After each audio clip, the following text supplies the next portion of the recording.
with shamanism, getting you into that theta state, getting you into the resonance of the earth, that allows them to shift into a different world.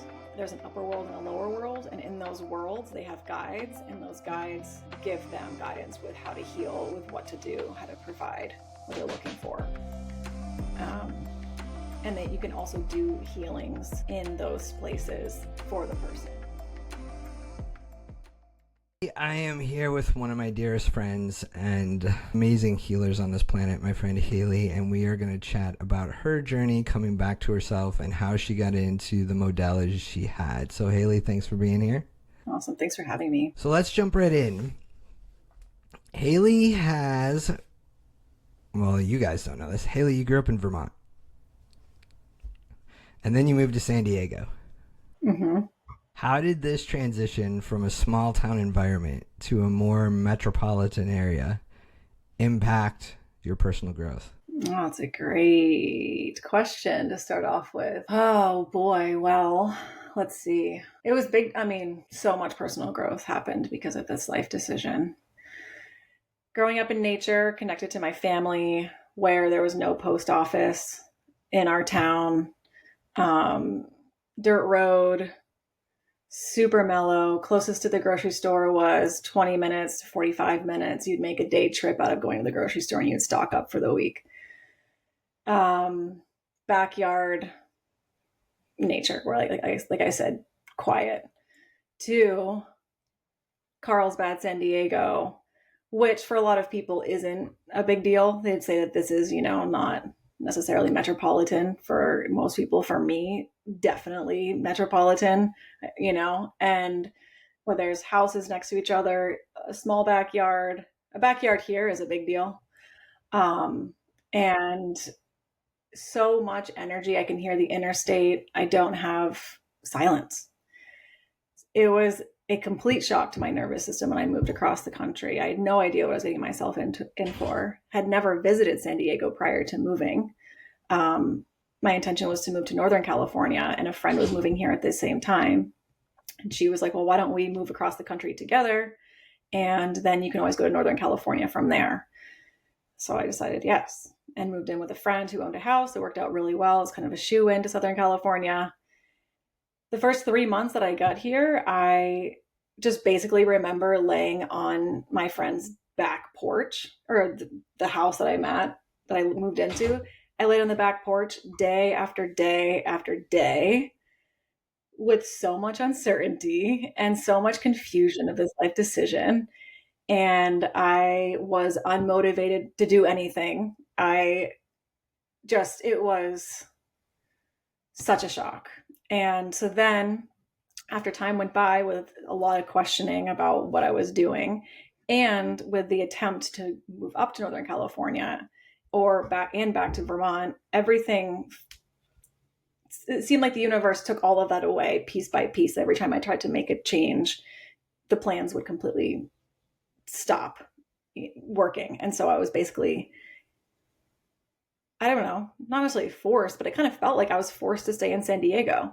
And there was some level of like comfortability here. There was some sense of something that on some level felt right, but I focused on what felt wrong and avoided it to the nth degree for so many years. And so it contributed to so much growth on almost every single level, I would say.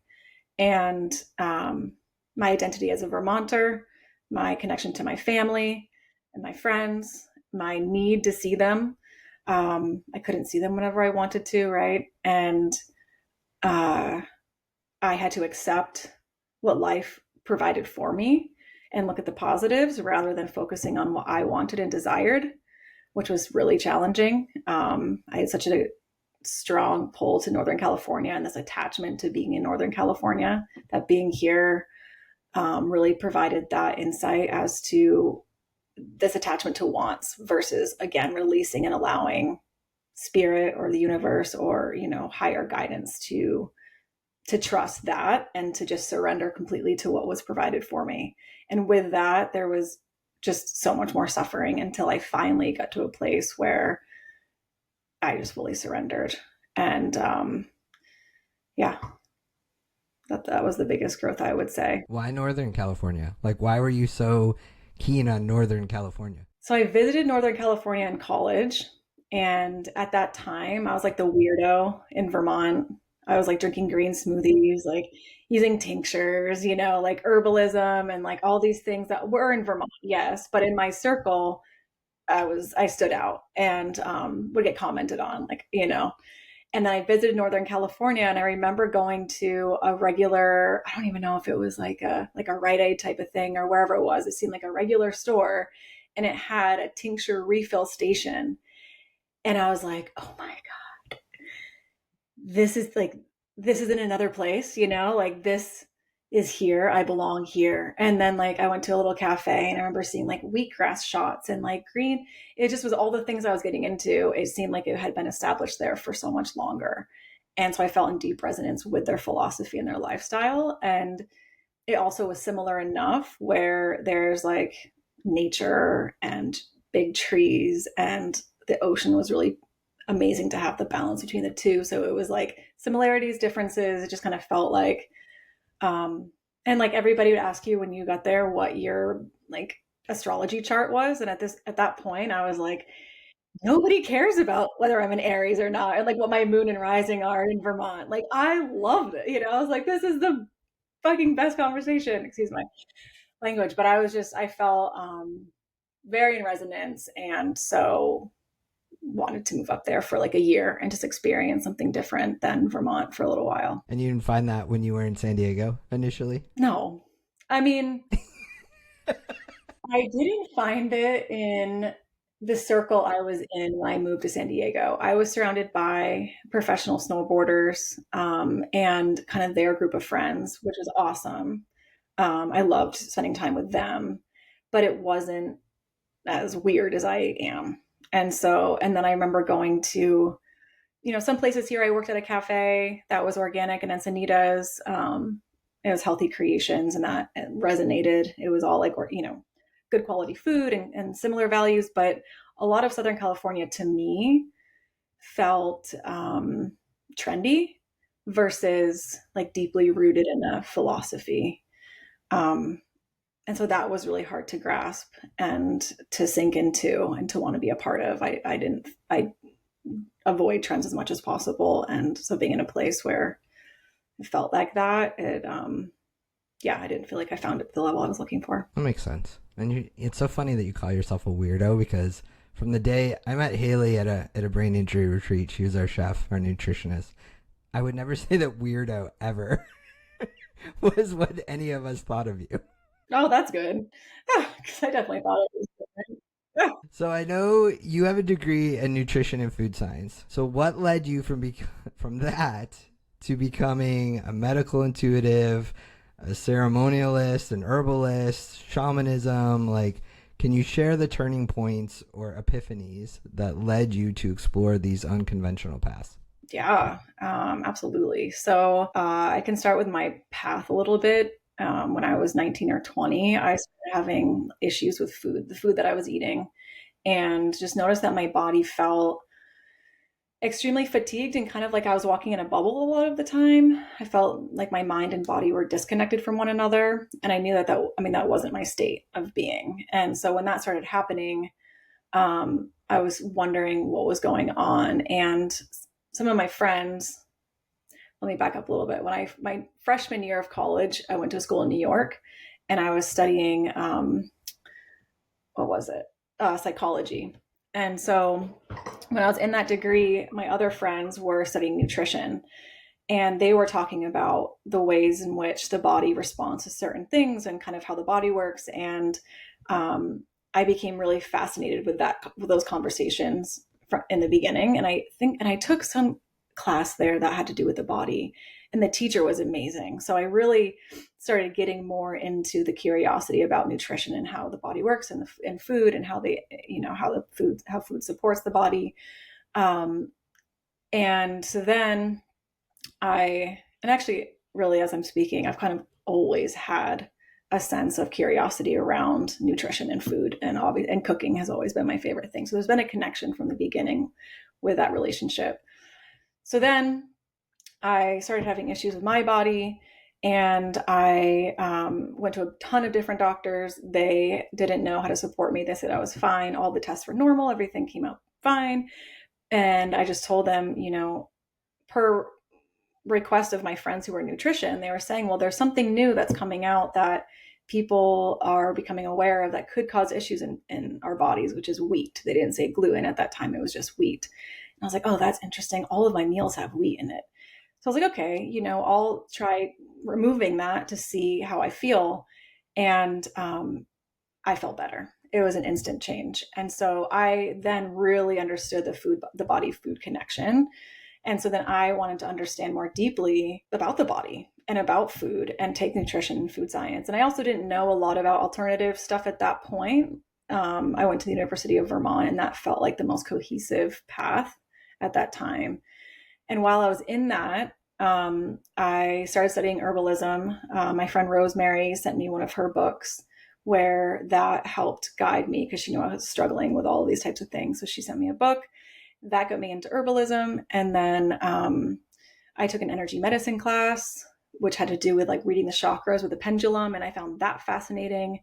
And then I took a Chinese medicine class about the energetics of food, which I found extremely fascinating.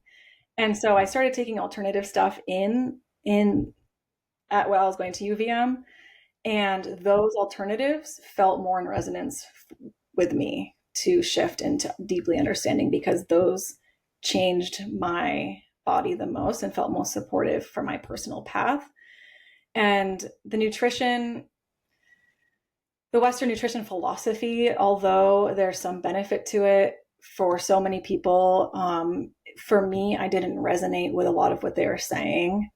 And a lot of the classes that I was taking, or one specific class I was taking, I really felt a lot of discord with. And so I feel like I probably took that and like labeled it as Western belief system, and was like, that's not for me. So although I'm grateful that I know it, and I'm grateful that I can talk to people who are in the Western path, and connect with them in that space as well, it felt like the alternative path was the most beneficial for my personal journey and healing. So did you know then that you had gifts? Oh, did I know then that I had gifts? Well, you're so funny. You put me in these places of saying I have gifts. Well, you do have gifts. I mean, would you admit that you have gifts? Haley has a. Do you admit that you have gifts? I don't know. I mean, I feel like everybody has gifts.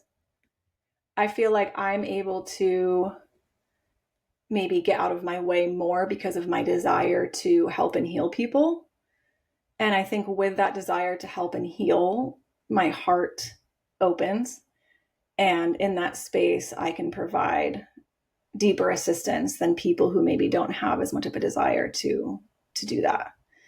And so when I would say when I was reading the chakras and could see that or when I was in the class with all the people, when I was taking that class, things came easy to me for sure.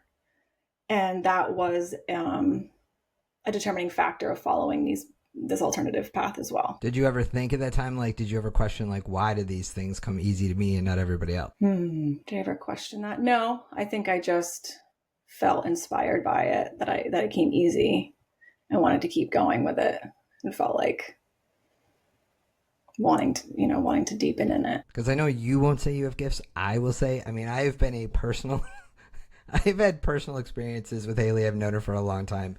And actually, when I was visiting you one time, like, she would literally just make something and put it on the table and say, here, take this, and I would take it. And I remember at the time, Taylor said to me, you just take anything she gives you. And I said, yes, I do.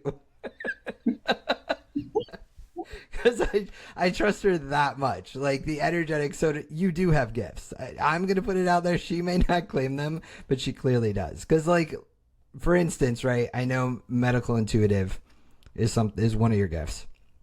It's not something I can do. Can you explain to people like what that even is? Well, first of all, you could do it. You're right. I could if I tuned in, but it's not. Yes. Yeah. 1000%. Yeah.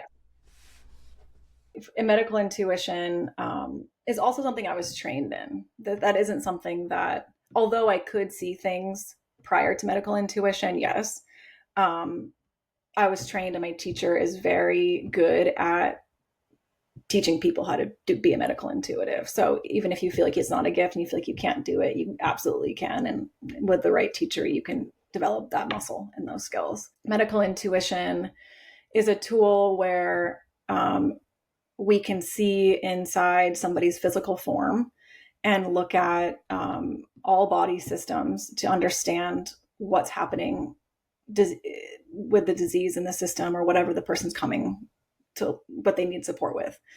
And from there, like I could go into, I look at somebody's cell and I can see what nutrients are required for optimal like cellular support.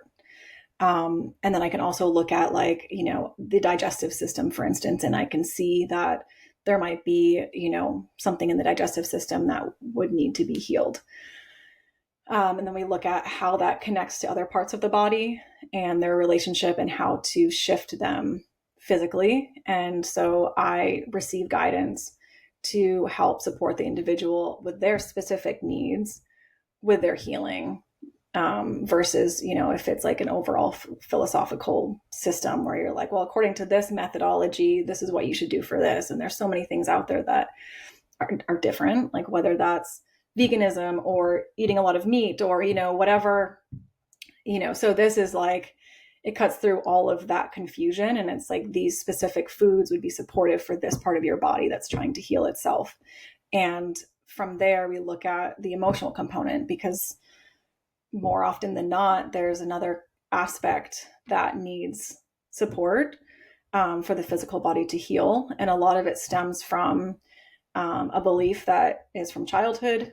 And that belief I can see, I receive who it comes from and what their intention was with it, and the life lesson that the person needs to understand from that, and their karmic decision that they made from that moment in time. And then from there, getting more insight with healing the emotional component or the spiritual component, the mental component, whatever the energetics body requires to bring that state into balance. And so you look at both of those aspects and help the person with their, like I said, with their personal healing path and guidance. So when you say I receive, who are you receiving from? Where are you receiving from? Yeah, so with that training, we only connect to our higher selves. So I do my higher self, and my higher self talks to your higher self. So your higher self is telling mine what to say and do. Mm-hmm. That's pretty cool. Yeah, super cool. I love it. I love that you love it. Your work is very potent. Have you had like what is the most unusual thing that you've seen happen in doing that? In terms of what I've received, in what way? And like maybe a client, or maybe something that just even took you aback, that was like, wow, I knew that, and be able to shift something with yourself or with somebody. Well, I mean, there's so many randoms. Like after every session, I'm always like, oh my God, that shit is crazy. I'm always blown away by it. I think it's like the coolest. It's so crazy cool, unexplainable. And just really quickly, like I've always been obsessed with magic. And to me, this is magic. And so I get so excited after each session to be like, holy shit, I saw you as a 4-year-old, and I described the exact moment in detail about this memory that you remember, and you describe it in the exact detail. That's crazy. It's wild to be able to, it's so cool. I was like, I'm always in awe. I would say one of the craziest, like most random things. So sometimes, and I'm sure people like, I'd be curious to talk to more intuitives about what they receive, but oftentimes in my sessions, I will see random things. Like I don't even know where it comes from. And it feels like it's out of left field and it's completely unrelated with the session at hand. And I've been learning more and more just to say that, even if it's even completely out of context, and then like mid-sentence, if I'm going down one path and something comes in, I'll stop and say that now versus pushing it aside. And that seems to be the craziest stuff. Like this one random client, it was her first session, and I was talking and I was like, I see an alien here. And just wanted to say that we're on a medical intuitive reading, but like, just wanted to point that out. And she was like, holy, she's like, oh my God, that is the one thing that you could have said to make me trust you, to know that you're a real intuitive, because the only people that know, I mean, it was specifically ET, it wasn't just an alien, it was a very specific. And so she was like, with that, like nobody knows that except for my close family. Like that has been my thing since childhood. And so because I said that random thing, she's been a client for years now because she fully, and so that was like a very out of left field random thing. And if I hadn't said that, who knows if she would have felt as in resonance with, who knows? I don't know. But it definitely was a determining factor of, okay, you're receiving stuff that I, from where you're receiving it, and it's not fake. That was pretty cool. So random. It's cool. Have you ever struggled with that yourself, thinking like, is this fake? Like, am I really doing this? With my readings? Every time. Even how many? Yeah, but like you've been doing it for a while now. Oh yeah. But I think, But you still. oh yeah. I mean, I trust in it more. And what helps me is like saying disclaimers, like, bear with me, I'm going to be saying whatever I see, and maybe it resonates and maybe it doesn't, but I'm just going to say it.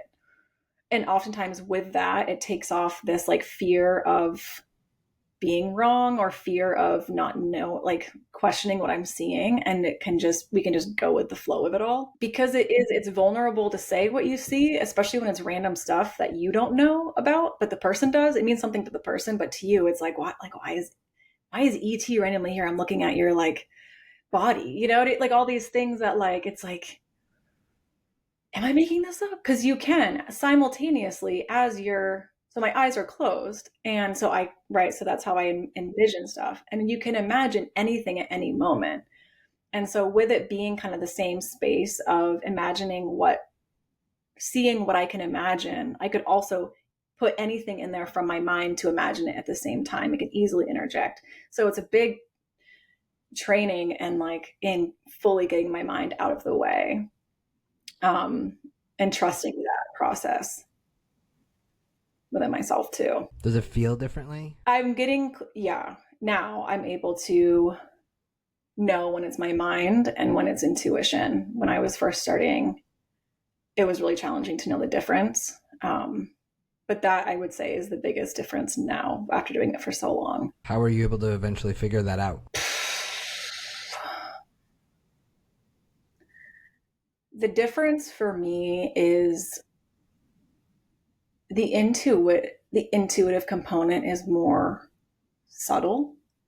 It's almost a lot of it's been just trial and error of saying what I see, feedback from the client, and also navigating my everyday intuition and knowing the difference with that, because it's so similar, right? Like and I think a lot of people who are on the intuitive path, it's like, what's my thought and what's an intuitive hit? And intuitive hit, I think, feels like it's just subtle, versus the thought sometimes can be louder. I don't know. It's hard. I think that's one of the most challenging things to describe, but you just learn for yourself what that is. Yeah. I think you learn for yourself the difference in your mind. Yeah.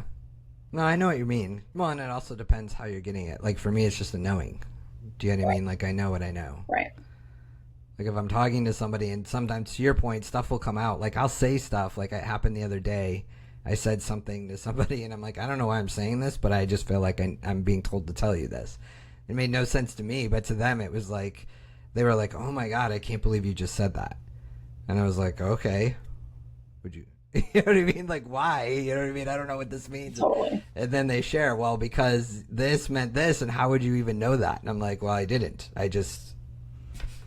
So to your point, yeah, it is. It for me, it is subtle. Where I get what you're saying, where your own brain is loud. It's like an aggressive like chatter. Yeah, it's different. And the crazy part too is like sometimes I'll talk to my client prior and we'll be talking about what they want to go into, which now is turned from medical intuitive readings to kind of overall intuitive readings. Like I'll just do like whatever people want to talk about. And so sometimes I'll have like advice from my mind before our session, and I'll talk and I'll be sharing what I think and blah blah blah. And as we're getting like as my clients and I deepen, right, it's more of kind of both. And so we have a conversation, and then I go into my intuitive space, and that information that comes through there is so different than when I'm just speaking from my mind. And even when we're speaking from our minds, we can still receive intuitive guidance and we still can help with, in that form. However, that has helped, I think, to develop knowing the difference between the two, realizing like, oh my God, there's no way my mind would have thought about this information, And so then that has helped me delineate between the two as well. And even sometimes I'm in intuitive reading, I try to pull from my mind to tell them something that I'm trying to remember, and I can't do it. There are times where it feels like two separate brains, and ultimately, right? People say you have the left brain and the right brain, but it just feels like that's helped me notice the difference too. So that brings me. So you've come from now from medical intuitive to, like you said, just intuitive sessions. You also are a chocolatier, however you would like to call that. Mm-hmm. So you're an herbalist, ceremonies, medical intuitive, now intuitive readings. Now I know you're diving into shamanism. Mm-hmm. Yeah. So what has all that, like, what have all of these come to form for you now in like your path and your purpose? Yeah. Shamanism is providing probably the deepest soul resonance path that I've felt so far. It brings together everything that I've been searching for, where it's the magic of the intuitive, it's the magic of the guides, it's this other alternative world that you work in. And it makes so much sense to me. And then herbalism comes into play for the physical, mental, emotional, spiritual bodies as well. Like you can address all of those with different forms of herbs. And so with the medical intuitive readings, giving guidance with herbalism support, I can help tell people how to help their bodies with that training or with that understanding as well, and guide them in that path. I can integrate the food that they would need to support their bodies.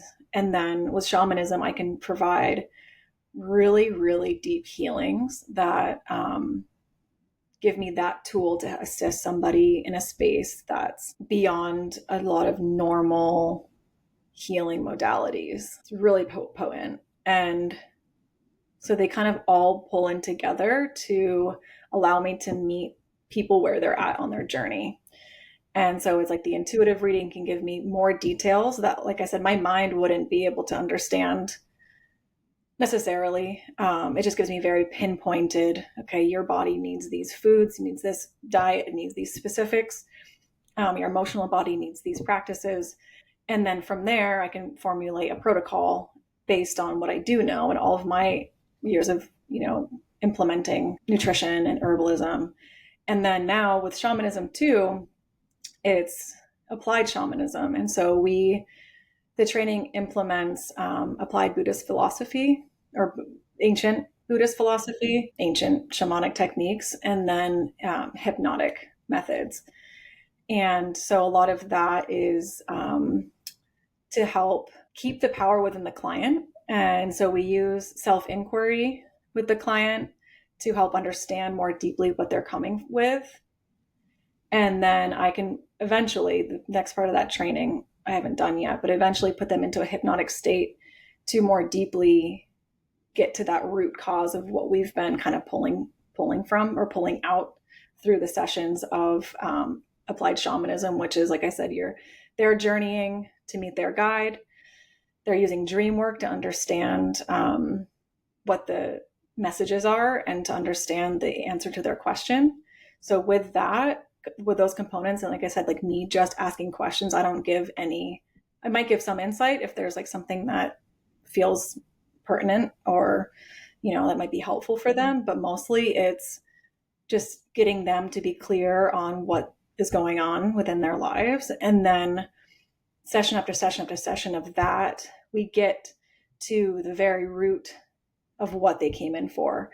And then from there, we can do whatever the next step is, whether that's me providing a soul retrieval for them, a power retrieval, energy medicine, like just healing, or whether that looks like a psychedelic experience, because that's also part of shamanism. It's using plant medicine, like deep plant medicine, to go in so they can fully access their subconscious and get to that like deeper part that they didn't access with just the self-inquiry, and fully understand that and have their guidance show them how they can fully shift that. Or it would be putting them into a hypnotic state, and I would also ask them questions in that state for them to more clearly and fully understand themselves and how to and clear it essentially and heal it. And depth hypnosis, which is what it's called, is basically my teacher Isa Gucciardi. She's incredible. She says that depth hypnosis is like a psychedelic journey slowed down. So you basically just like really get into all the things that need to be processed and moved through in an hour session. And I've done it multiple times with my friend who is the inspiration for this training. And afterwards, I feel rocked. Like I feel like I am on a completely different world for a while. And I'm like, what just happened? And, and so then I'm like, this is real. This is so real. And yeah, so that's kind of how I interweave everything together. So 2 questions. If you could simply tell people who have no idea what shamanism is, what would be a simple way to even explain that? So shamanism is it is the most ancient, I want to say healing, but it's more than just healing. But in this context, I'll say healing technique, where it's earth-based and the shaman goes into a different state of awareness to access guidance and on how to heal. And in shamanism, the drum beat, generally there's a repetitive sound that shifts their brain state. Oftentimes it's a drum, sometimes it's a rattle. A lot of times they'll dance and they'll move to help get themselves out of their own way before they journey. So then that way they can really sink into this altered state that they create through the consistent beat. And that consistent beat essentially tunes them into the vibration of the earth. And it ultimately puts you into a theta brain state, which I'm starting to understand. I could be completely wrong in this, but because I just listened to this podcast that talked about this, and they were saying something along the lines of the theta brain state, I think, is the vibration of the earth. And then I think the alpha is the vibration of the universe. Oh, I don't know. I'm not 100% sure. But with shamanism, getting you into that theta state, getting you into the resonance of the earth, that allows them to shift into a different world. There's an upper world and a lower world. And in those worlds, they have guides, and those guides give them guidance with how to heal, with what to do, how to provide what they're looking for. And that you can also do healings in those places for the person. Yeah, I would say that's essentially my understanding of shamanism. That's pretty good. I don't know. I mean, that's better than I could have. Yeah, than I could have explained it. I was like, that was a tough question. I know, because I'm like, I don't know how I would explain that. What drew you to that? I mean, you already have so much insight knowledge. What made you go now to this? I've been interested in shamanism for a very long time. I remember first feeling a draw to it 12 years ago ish, because I wanted to understand how to heal on the deepest level. And to me, shamanism just was that. And I don't know why, and I don't know how, because I didn't really know much about shamanism, but something in me said that that was the method for what I was looking for. And then I was at Burning Man actually, and I was like talking to somebody about that. I was like, I just want to learn, I just want to understand how to heal on the deepest level. And I feel like it's shamanism. And this woman was like, oh, there's a shaman here. And I was like, what? No, I need to meet this guy, you know? And so I went up and I talked to him, and he was like, why do you want to learn shamanism? Just like completely challenging me. And I was like, I just, same thing. I feel like it's the deepest form of healing.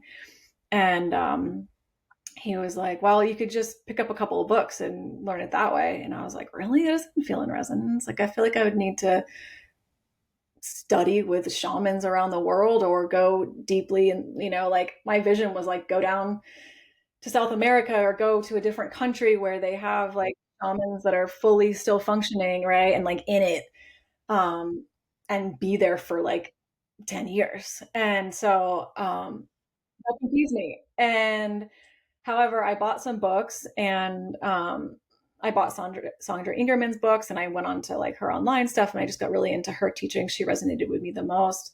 And then I put it on the back burner for something felt, I don't know what it was, but there was something where it was like, I don't know, whatever it was. So then I put it on the back burner for about a decade, but it's always been in my mind of wanting to learn and like really having the desire to go to a different country and learn from somebody, but that hasn't fallen into place.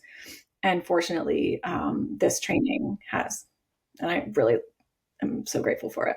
That makes sense. So I know you mentioned psychedelics. Yeah, And everybody's probably like, what? I know. But I know. Then that's why I want to bring it up and talk about it, because there's always this idea that psychedelics are just so bad, or you know what I mean? It's 1960s and hippies, and you know what I mean? Like people are tripping, and but that's not really what you're talking about here. And I want to kind of clear that up so people understand. When you're talking about the use of psychedelics, what are you talking about? And how are they used? Yeah, thanks for clearing that up. So in this context, it would be with psilocybin mushrooms in particular, rather than like there's like ketamine therapy, there's MDMA therapy, there's ayahuasca, you know, there's a ton of different forms that are currently being used in settings that are either in a more of like a medical setting or in a more ceremonial setting. And so a psychedelic, which is also termed as an entheogen, which is the God, I think it's the God within. Sorry, I'm not doing the best at remembering specifics, but I should know that. But it essentially helps to clear up your blockages that you have in your mind where you are preventing inner knowing from coming through. And so on a daily basis, we have something called the default mode network, where that formulates our reality and our understanding of reality. And with that running, we have our paths that are constantly going, constantly forming, firing, and we just have our way of being and our understanding of the world and ourselves. And with that, it can be challenging to override that and to make inherent change. We get in our own way. So psychedelics, or at least psilocybin, helps to quiet the default mode network and bring forth a deeper understanding about the reality that you're creating for yourself. And it can show you what's in the way. It can show you how to love more, how to, whatever you need to understand within yourself, to come into more of a state of oneness and more of a state of wholeness. And so it's a really potent form of self-growth and expansion. And so with the context that I would be using it in, it's more of, we've gotten to a place where you understand yourself very deeply. However, there's a block here that we can't access further. And we need either a plant medicine or a hypnotic state to fully get you out of your way. And I look at plants as teachers, and this teacher can help teach you what you need to learn about yourself and what you need to really see. And sometimes it can be harsh. Sometimes, it's a slap in the face and it feels like a quote unquote bad trip, but it's because you needed to really look at yourself and see things that were in the way. And you had to almost go through these deep challenges to overcome it on the other side. And, the cool part is there's happy chemicals that are produced from psilocybin, right? Serotonin is produced in the brain. So fortunately, even if the trip is challenging, you're going to feel better after.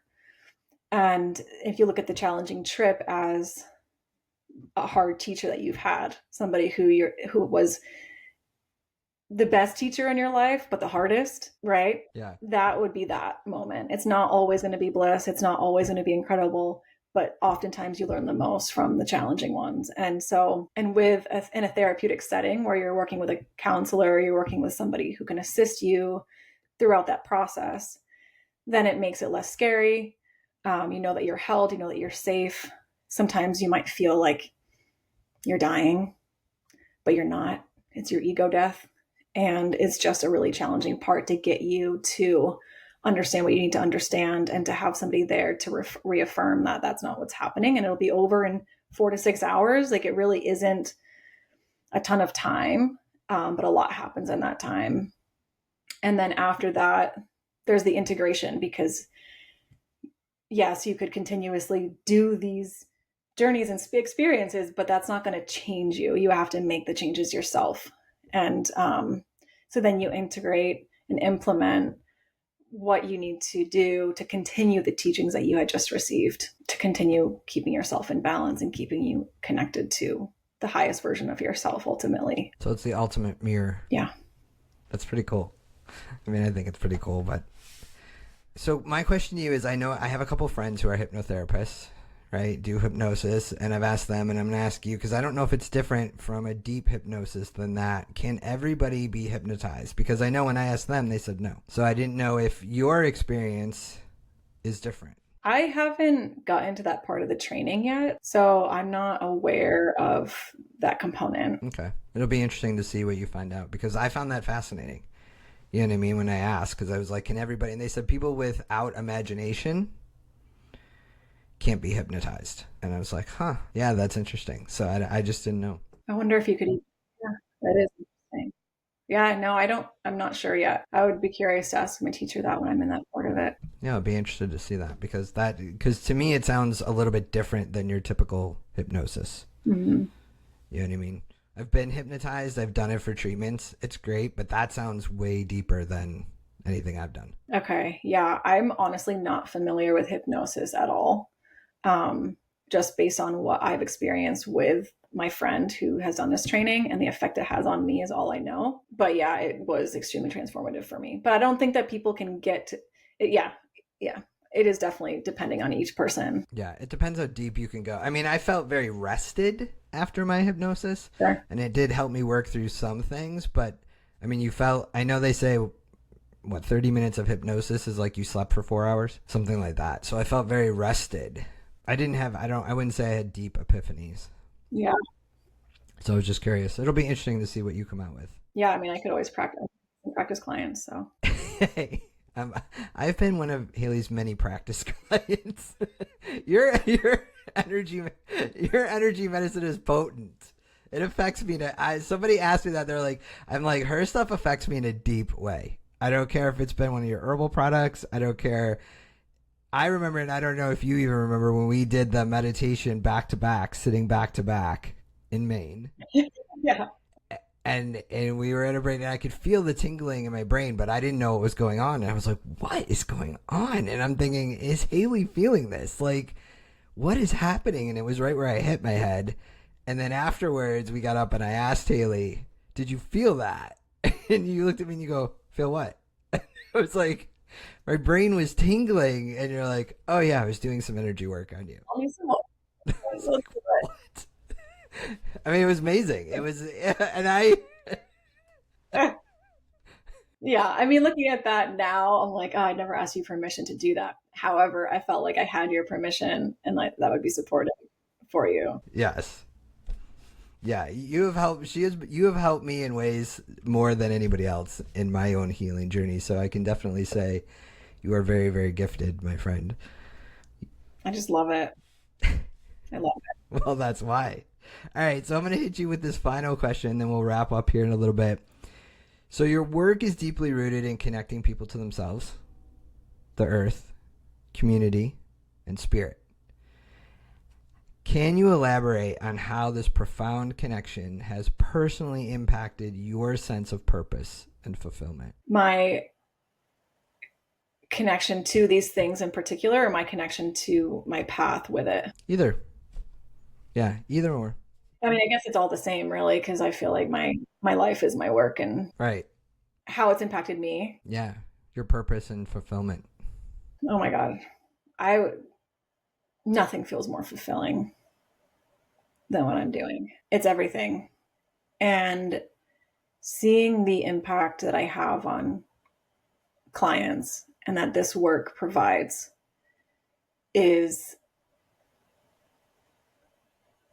it's wordless. I don't even know. I don't even know. It's all I want to do, and it's all I care to do. And I will take it to whatever level and degree that I need to take it to continue providing this and doing this for everybody. It connects me to the highest version of myself and it holds me accountable to continuously walk my walk and to show up and to implement the teachings within myself so I can be the best version of myself for everyone else. And I'm really grateful for that. I think sometimes it can be easy to put yourself aside, but when you show up for others and putting yourself first to show up for others, when that makes more sense, everybody wins. I'm grateful for my personal path because of this purpose in this life. Yeah, to me, life prior to this deep integration of my purpose that I feel right now, this embodiment of the purpose, I didn't feel like life was worth living. And now that I've found it, it's worth every moment. Wow.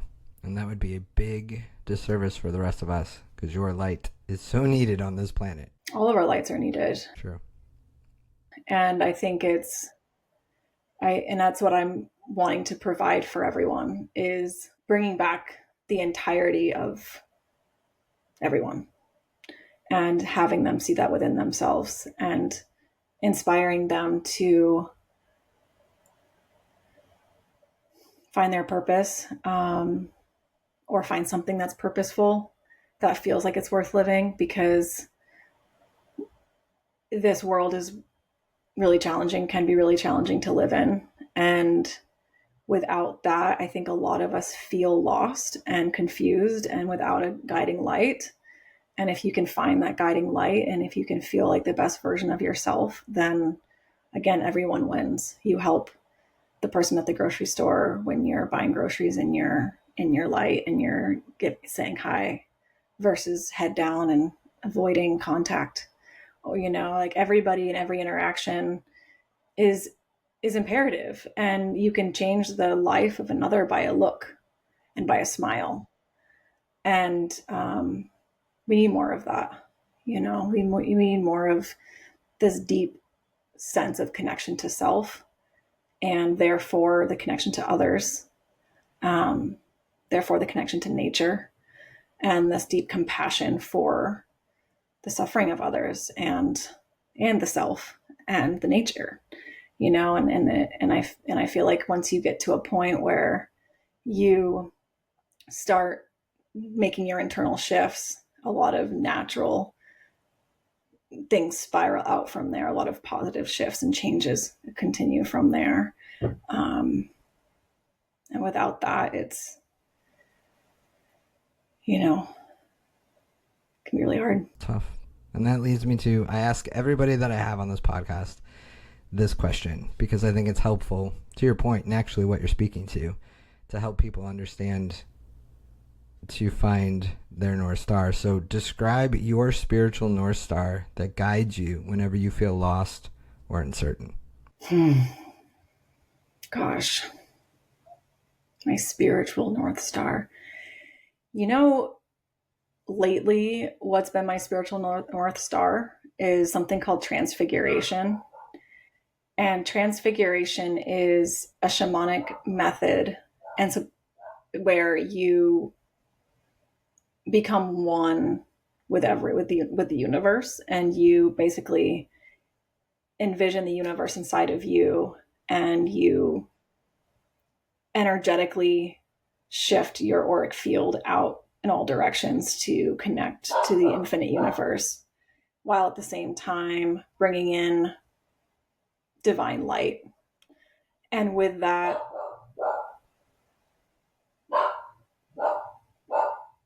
I feel like my guidance, my connection to everything, my understanding of everything is very clear. I don't feel confused. And so that helps me to get out of my head and get out of that confused state or that uncertain state. And that becomes my North Star. And that keeps my power within me. I'm not giving it to somebody else to tell me what to do. I'm not looking outside for guidance. And I'm gaining my internal trust because my intuition feels heightened, and my senses feel more connected. And with that, I'm in my power. And Sandra Ingerman is the one who I learned this method from. And she talks about how she's the shamanic practitioner that I'm obsessed with. And she says that she doesn't even offer soul and power retrievals anymore. She only transfigures and then sees the client in a transfigured state. And so now my ultimate goal is to deeply embody this transfiguration process and to assist in the shifts with everyone I come in contact with simply by embodying this expanded light. And that's been my North Star. Yeah. It's a pretty good North Star, my friend. I mean, it helps. We all need something, right? Yeah, we do. Have you ever wondered if plants can truly communicate and transform us? Today, we're diving deep into the sacred world of plant medicine with our special guest, Haley, a shamanic, herbalist, and medical intuitive. We'll explore the ethical use, the ceremonial importance, and how to fully embody the teachings of these powerful healers. Get ready to connect with the ancient wisdom and transformative power of plant medicine. Haley, thanks for being here. I want to dive into the first question and get this conversation going because I know we have so much to chat about. In what ways do you think modern society misunderstands or misrepresents the true essence of plant medicine? Great question.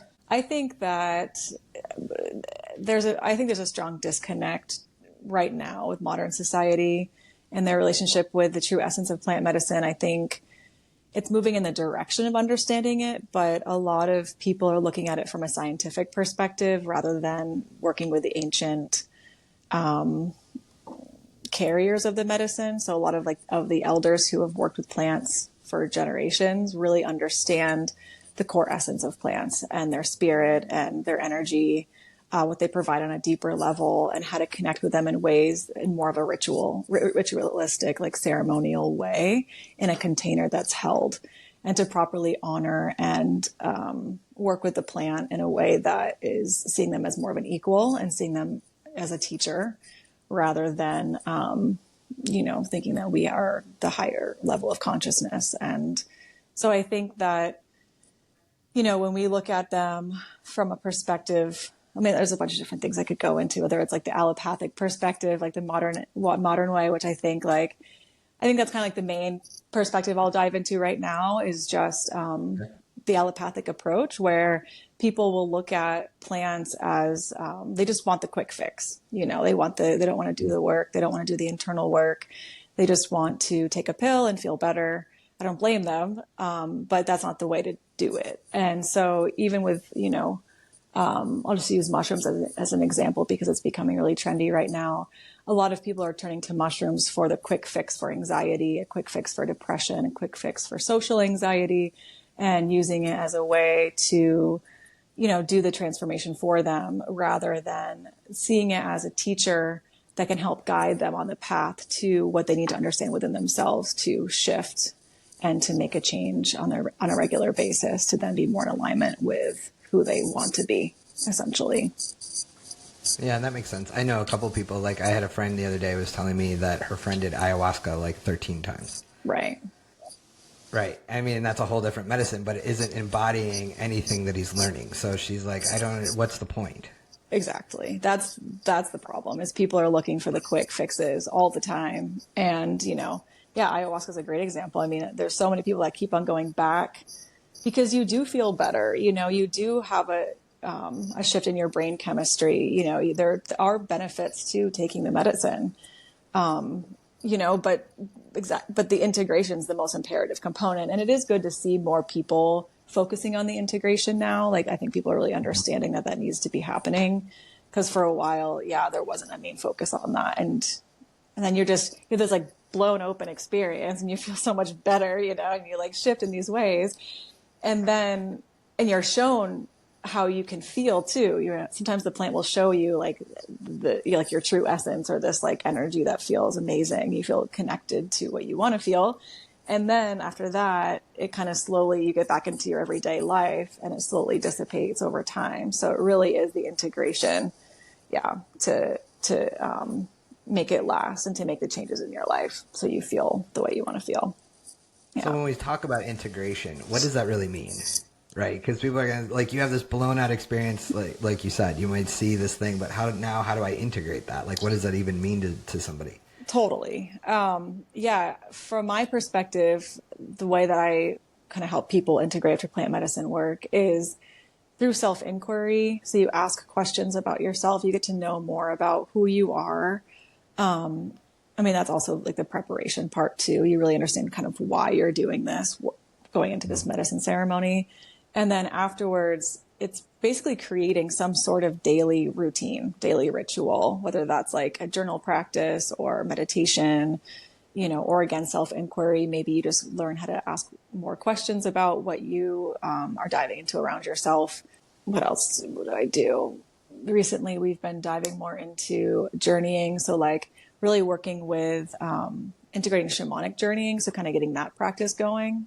And then with that, go alongside the self-inquiry and journaling and meditation, you can really start to shift your patterns. And then even dream work, paying attention to your dreams, so much comes up in that space. And it's similar to the space that plant medicines provide. It's, just like that space where your subconscious can communicate with you. So oftentimes like doing a dream practice can be really supportive too when you're integrating. So what is really happening when if somebody wants to just try this, right?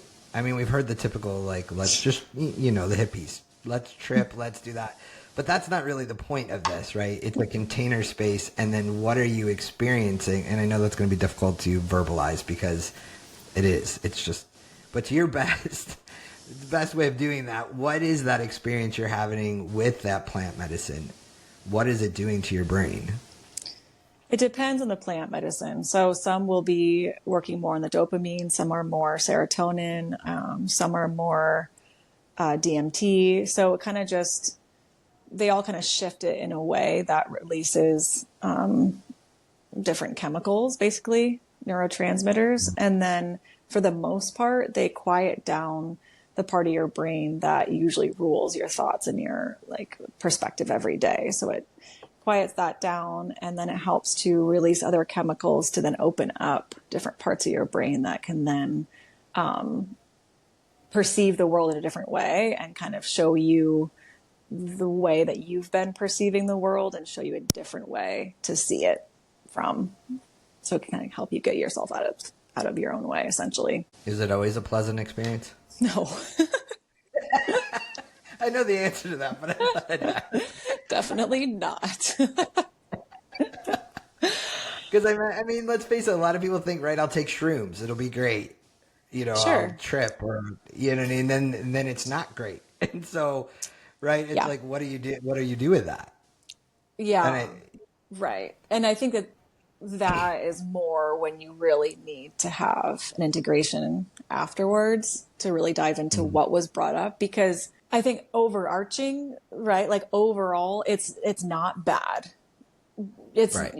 but the quote unquote bad trip is you're being shown your ego, you're being shown stuff that you haven't looked at that's presenting itself to you that you need to look at. And it can be really overwhelming. I mean, it also depends on the scenario, right? Like if you're in a ceremony, and if the intention of the leader isn't pure, isn't, if something's off in that space, then also that could lead to an experience that isn't as beneficial or, positive as it could be.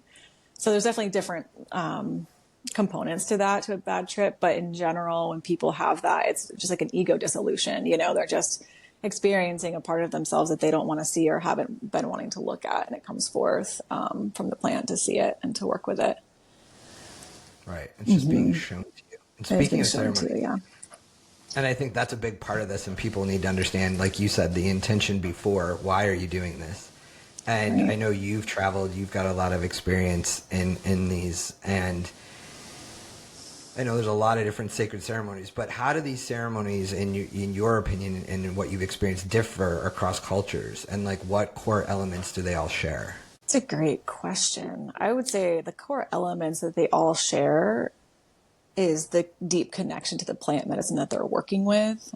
Generally, it's pretty consistent space that's provided to either ingest the plant, to work with the spirit of the plant, or, they really usually just have one that they just deepen in. And that's kind of there, as far as I understand. Like some cultures work with tobacco, and that can take you very deeply. And some have peyote, right? Some are San Pedro, ayahuasca, mushrooms, so kind of wherever it grows in the world is oftentimes where the people will work with that plant.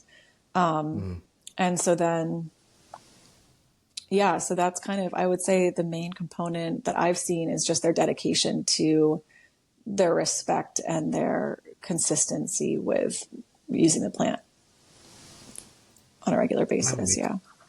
I mean, so if somebody wanted to try this, how do you pick out of all those things outside of going out of the trends, right? Yeah. Like you said, right? Mushrooms is trending, but if you're like, okay, I want to try plant medicine and I don't know anything about it, like what am I looking for as far as like ceremony or practitioner? And then how do I know what plant medicine to work with? Yeah.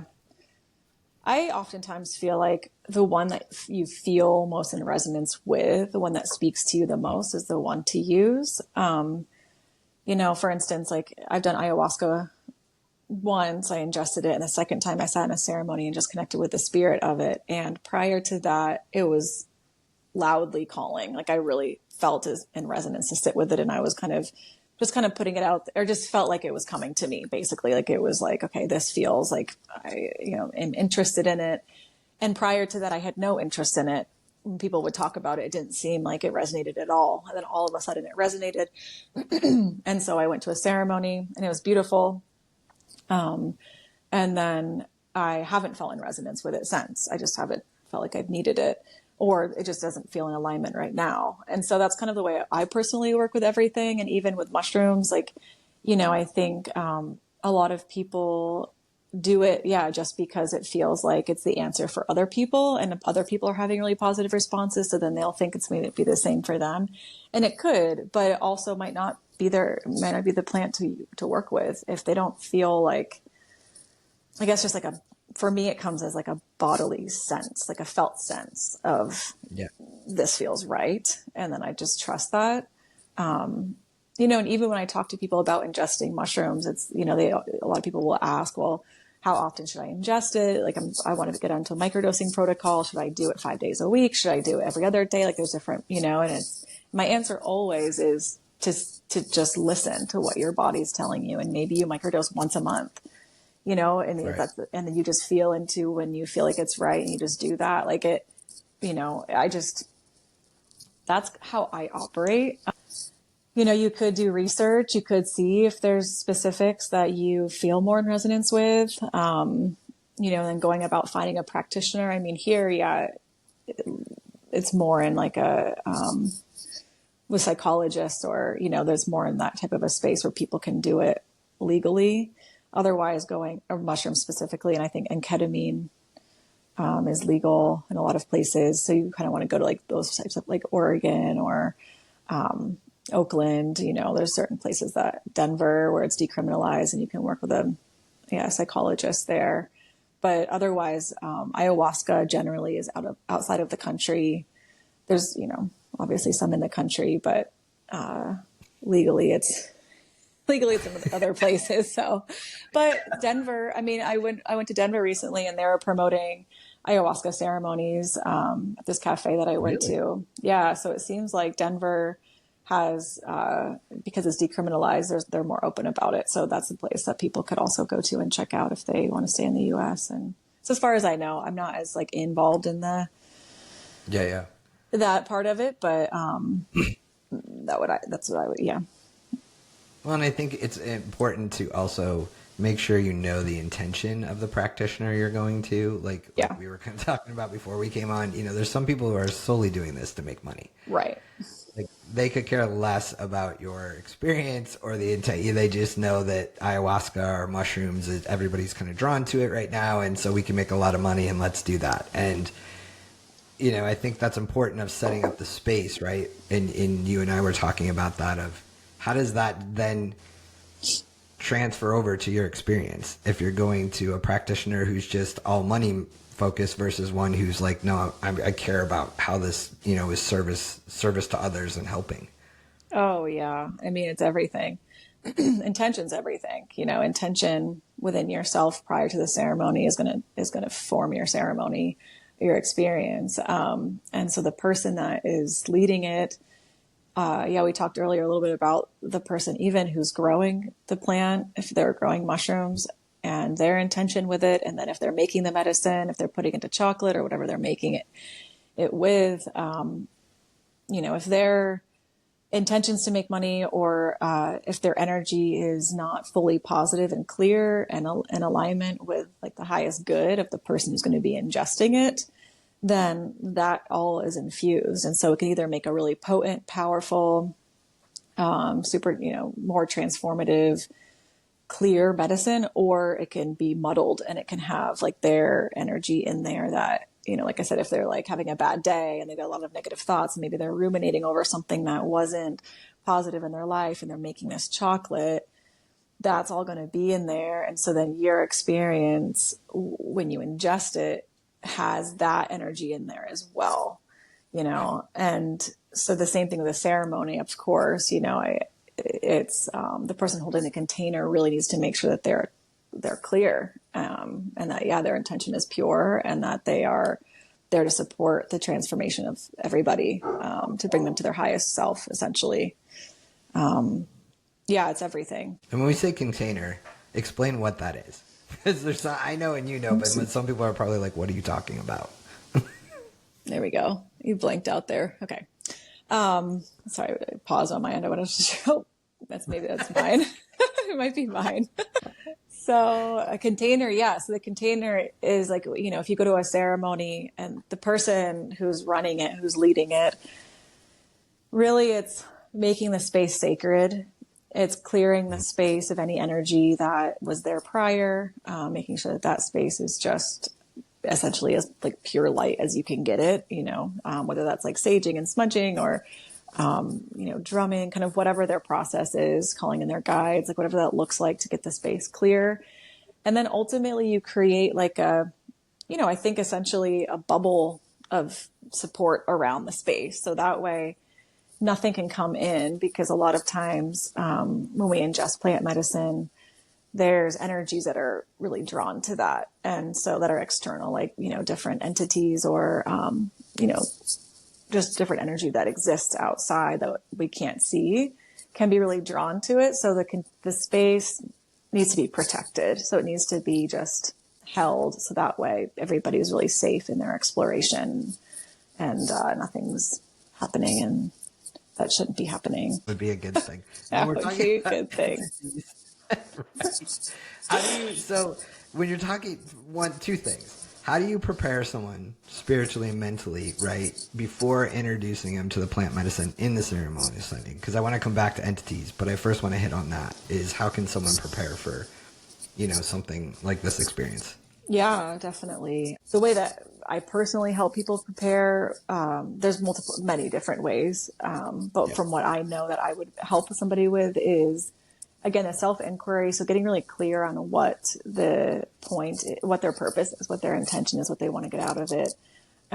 Establishing a practice prior to the ingestion of the ceremony, where you're a daily practice, like a ritual, same type of thing as the integration, a place that's you're creating a sacred container for yourself, or a sacred space for yourself to have self-inquiry, to sit with, to sit with yourself, whatever that looks like, to observe yourself, to learn about, yourself, to get into your subconscious mind as much as you can. And then also to, what else would you do? I mean, there's so many things. Dream work really, it kind of is just, it is very similar to the integration, because again, these spaces help us to deepen in our connection to ourself and to deepen in our connection to our higher selves. So like dream work, paying attention to that, what's being shown in your dreams. So if you pay attention to your dreams prior to a ceremony, a lot of times they're really potent and they'll guide you in with what you need to look at within yourself, especially if it can be challenging to understand that part outside of dream work. So like if you're having a hard time, understanding, why you're going into it, where you need to learn about yourself or what you want to bring forth in the ceremony, dream work can be really beneficial in that space as well. And then what else? Let me just think for a minute. I think also just being open to it. You know what I mean? There's a lot of people, if you go in thinking this isn't going to work, or, this is just woo-woo, or, right? Like, especially if you've never done it, and without expectations. I mean, that's something exactly I've learned. Yeah. To always go, okay, I don't know what's going to happen, and I don't expect anything to happen, but I just am open to whatever's going to happen. Exactly. That's huge. No expectations, no attachments, no aversions, just allowing it to be what it is. Yeah. Because exactly, like you could go in, I mean, your intention's everything, but it probably won't manifest in the way that you're thinking it's going to manifest. Right. So, I think that really, exactly, being open to whatever the plant wants to teach you and show you and present to you is definitely the best space. Yeah. Because I know some people go in and be like, well, it didn't happen and I wanted this. And it's like, no. You're trying to control the outcome, and that's not being open to medicine.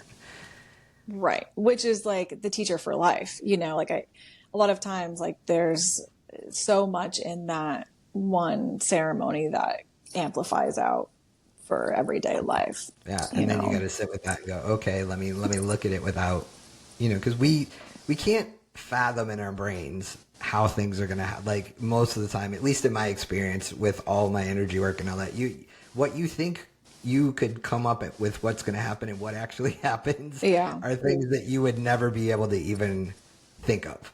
Totally. You know what I mean? It's like, oh, I didn't see that, like never saw that coming, or I never saw that happening.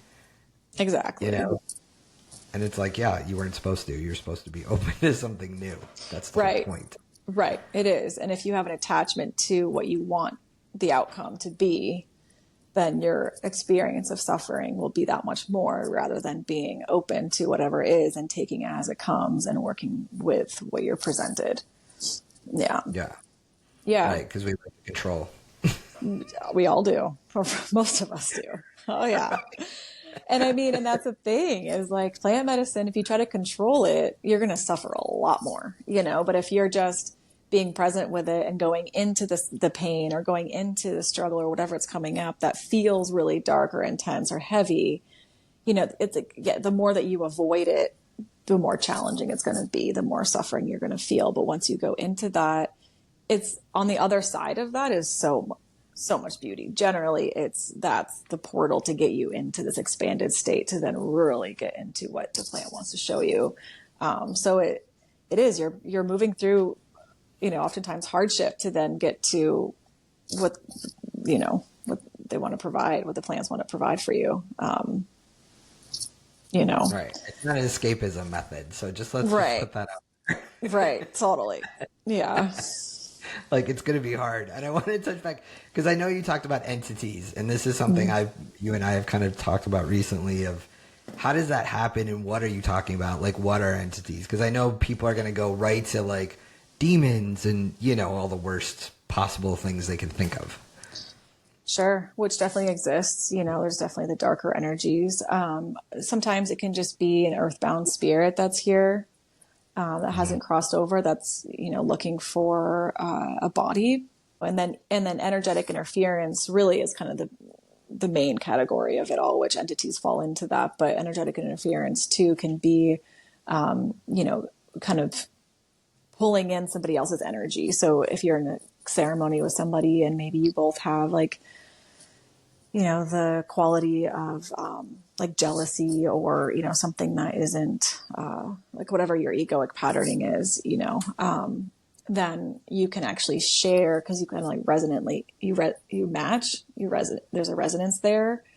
And with that, you can share your energy. And so you have like a part of them, quote unquote, in your energy field, and then vice versa. Sometimes you'll swap, or you'll just kind of share each other's energy. So then you leave a ceremony feeling not fully like yourself, like something's just a little bit off, you know, and it could amplify your jealousy. Maybe you feel more, you know, egoic in some way, or your pattern's stronger in some way, or, you know, or just, again, you can just kind of feel not quite right. And so then what needs to happen is you need to clear that out essentially. And so, yeah, entities, so that can happen.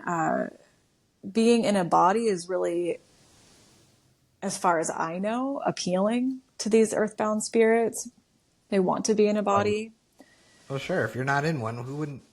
Yeah, right. It's like, yeah, I'd like to be in one. They want to experience what it feels like to be, you know, having all the qualities of being a human. Like it, you know, as far as I know, this is what my understanding is so if there's an earthbound spirit kind of hanging out, looking for a vessel to go into, and then you open up through plant medicine or like alcohol or certain things, you know, you or really like also any types of drugs will also do this.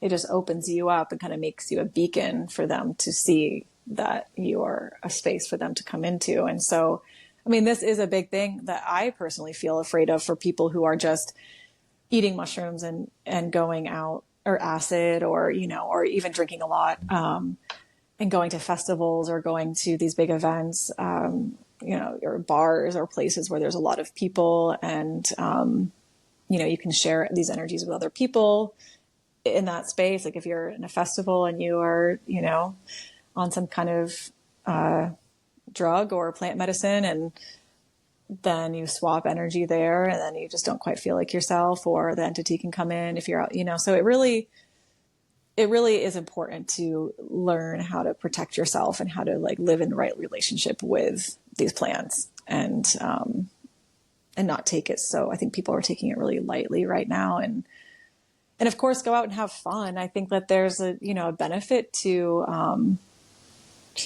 not drinking alcohol. You know, there's a lot of stuff that's just detrimental to our health. And I love this shift. I'm really grateful that people are shifting away from it. And what's his name? Huberman Lab came out with a podcast that talks about alcohol and how it impacts your brain and affects your system. And it's great. I love it because it's all scientific. You know, he's awesome. Yeah. And you know, I love him. And so it's cool because you can kind of just see like, you know, there's just a big shift right now. A lot of like non-alcoholic drinks are starting to become, you know, more popular. And so that's good. But then with people switching to mushrooms, and eating that, then there's still a space that is open, that isn't really like talked about. And a lot of the elders that I've learned from have said the same thing. This is a common, you know, a common piece of wisdom that they all have said. So because everybody has said the same thing, then I feel like it's got to be the truth, you know? Right. Yeah. Like, especially if the elders are right. It's passed down and they're sharing it. Like they're not just making this stuff up. They're not making it up, and they work with the plants on such a deeper level that they really understand these subtle components and these energetics of them. And so, yeah. So the earthbound spirits, are they human spirit? Like, what is Could an earthbound be. spirit? Yeah, it could be a human spirit, definitely. Yeah, because people die, if you die in a traumatic way, for instance, say if you get into a car Yeah. accident, and it's very unexpected, you might not know that you've died. Some people aren't aware that they're not. So I actually watched this Netflix show recently that was super fascinating. And this one woman was talking about these souls who had died during the tsunami in Japan. And they came to her and they didn't know that they were not here anymore or that they were dead. And she was saying that and they have a lot of happenings there where souls will like get into a cab and they'll look like a real person and then they'll just like disappear. They'll be gone. So there's like a lot of stuff happening. Yeah. And so there was a lot, I'm not sure now, but yeah, so that's pretty common. Or if Yeah. people are attached to being here after they die, they won't necessarily cross over and they'll still be here. Yeah. I've heard that too. I've heard Yeah. that if it's a tragic death that can be quickness, the soul doesn't have time to recognize like it's dead. Yeah. So you see people helping other souls cross over and be like, "You're not here anymore." Like, Right. it's time to go. Right. Yeah. Psychopomp work. Yeah. Yeah. I mean, we could see them doing that. But I've Yeah. never thought of, and it's funny because I've done ceremonies and sessions, and I've never thought about taking on other people's energy. And I just had a friend recently who had a ceremony. I don't know. She went in Montana with a group of women, and they were doing drumming. Mm-hmm. And but they were putting the drum over them. So they would have somebody lay under the drum. And they would have another one like just come out and drum. And she said this woman, for whatever reason, her energy really bothered her because she was really seemed angry, even though on the outside she was very sweet. She goes, but inside, she goes, I could feel her anger. And so she goes, and of course they paired me with her. She had to lay under the drum. I had to sit on top. And she goes, and I just went into this like trance state and I just started pounding the crap out of this drum. And she goes, and all of a sudden the woman underneath just started crying. Oh, yeah. Like, sobbing. And she's like, they came out and she's like, and she goes, I was so much of in a trance that I kept going and everybody in the circle had stopped and just was watching us. Oh, I bet. Like, I believe whatever. it. Then she goes, when I came out of it, I was like, what just happened? Yeah. Oh, I totally believe it. Drumming puts you right into a trance. Yeah. Well, and she's like, and the poor woman underneath me is just bawling. And Yes, she absolutely. never said she was angry, but she's like, she looked at me and she's like, why did you do that? And she's like, I don't know. I just felt like I needed to just Clear it. drum. Yeah. Get it out. That's I was beautiful. angry. She goes, I'm not angry, but I guess it was her energy she was feeling. Definitely. Yeah, absolutely. So how do you because then she felt weird, right? Because then they had this thing where they went to the river and they were releasing whatever energy, and she goes, and here she comes towards me again, and I was like, I can't with this woman. Like, I couldn't get rid of her energy after that. Yes. Yeah. How do you release that? Like, if that happens, what do you do? Yeah. I mean, I only know how to release it through the methods that I've learned through the shamanic path.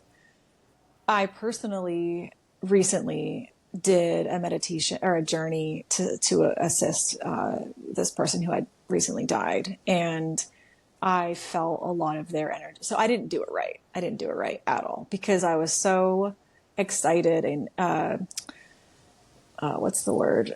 Eager to just support this soul who had passed because theirs was traumatic, and I wanted to help them cross over and just to kind of see what they needed for support, and just knowing it's like knowing this work is crazy. Like, it's I just learning a psychopomp work and learning how to help with energetic interference like that. Basically, right? That's a soul part that basically went from that woman into the other woman. So she took it on.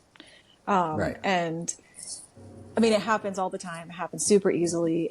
And there's so much work that needs to be done with just that alone. I mean, anyway, so I was helping him and I didn't do all the processes that I've been taught to do. And I even went into the journey and my guide was telling me what to do. but I didn't understand what it was telling me, and I bypassed, and I just went right in to help. And it was one of the most intense experiences of my life. And it took me a week to clear it.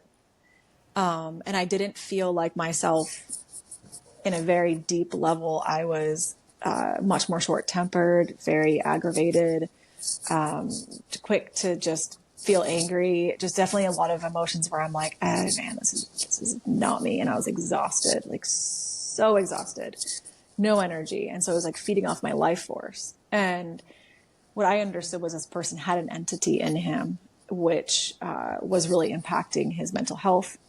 And so, which oftentimes, like, the more I get into this work and the more people that I work with who have mental health problems seem to have an entity or an energetic interference. Like, it seems like it's not fully them. Something else is interfering with that. And so I actually am like getting really curious even more about helping people who have mental health, even anxiety, depression, but like, like bipolar has been like really specifically kind of calling my name a lot recently. And like people are just diagnosed bipolar and put on these meds. And I'm like, I don't know if I think it's like an entity. Like I think something just needs to be removed from them, or somebody else's energy, is enmeshed. And, so yeah, like I have all these tools and it's taking me a really long time to clear it. And I finally feel so much better. Like it took a while. And so without those tools, I'd be screwed. It would be so screwed. And I know that I've had entities in me from the past. When I was little, I used to be like super into all this stuff, like talking to spirits. Like I've always wanted to work with ghosts. Like I was like, just put me into a haunted place. Like I just want to, I know, I do that too. I love, yeah. love that world. Not everybody loves Yeah. that world, Like, No, I know they don't, but yeah, I'm fascinated with it. me too. And so I think the reason is, well, when I was little, I definitely didn't do it right, right? Like as a kid, you're just doing it. You're opening up, playing the Ouija Right. board, right? Like whatever the heck you want to do. But that actually does call in the spirits. Like you actually are summoning them when you do that stuff. And as a kid, I just didn't know that obviously it could attach to me. And so I've had a couple of sessions where they've been like, yeah, you have 4 entities in you. Like this one woman removed them at one point, and I think they either came back, or I don't know if it was fully properly done, but then it's been a whole thing.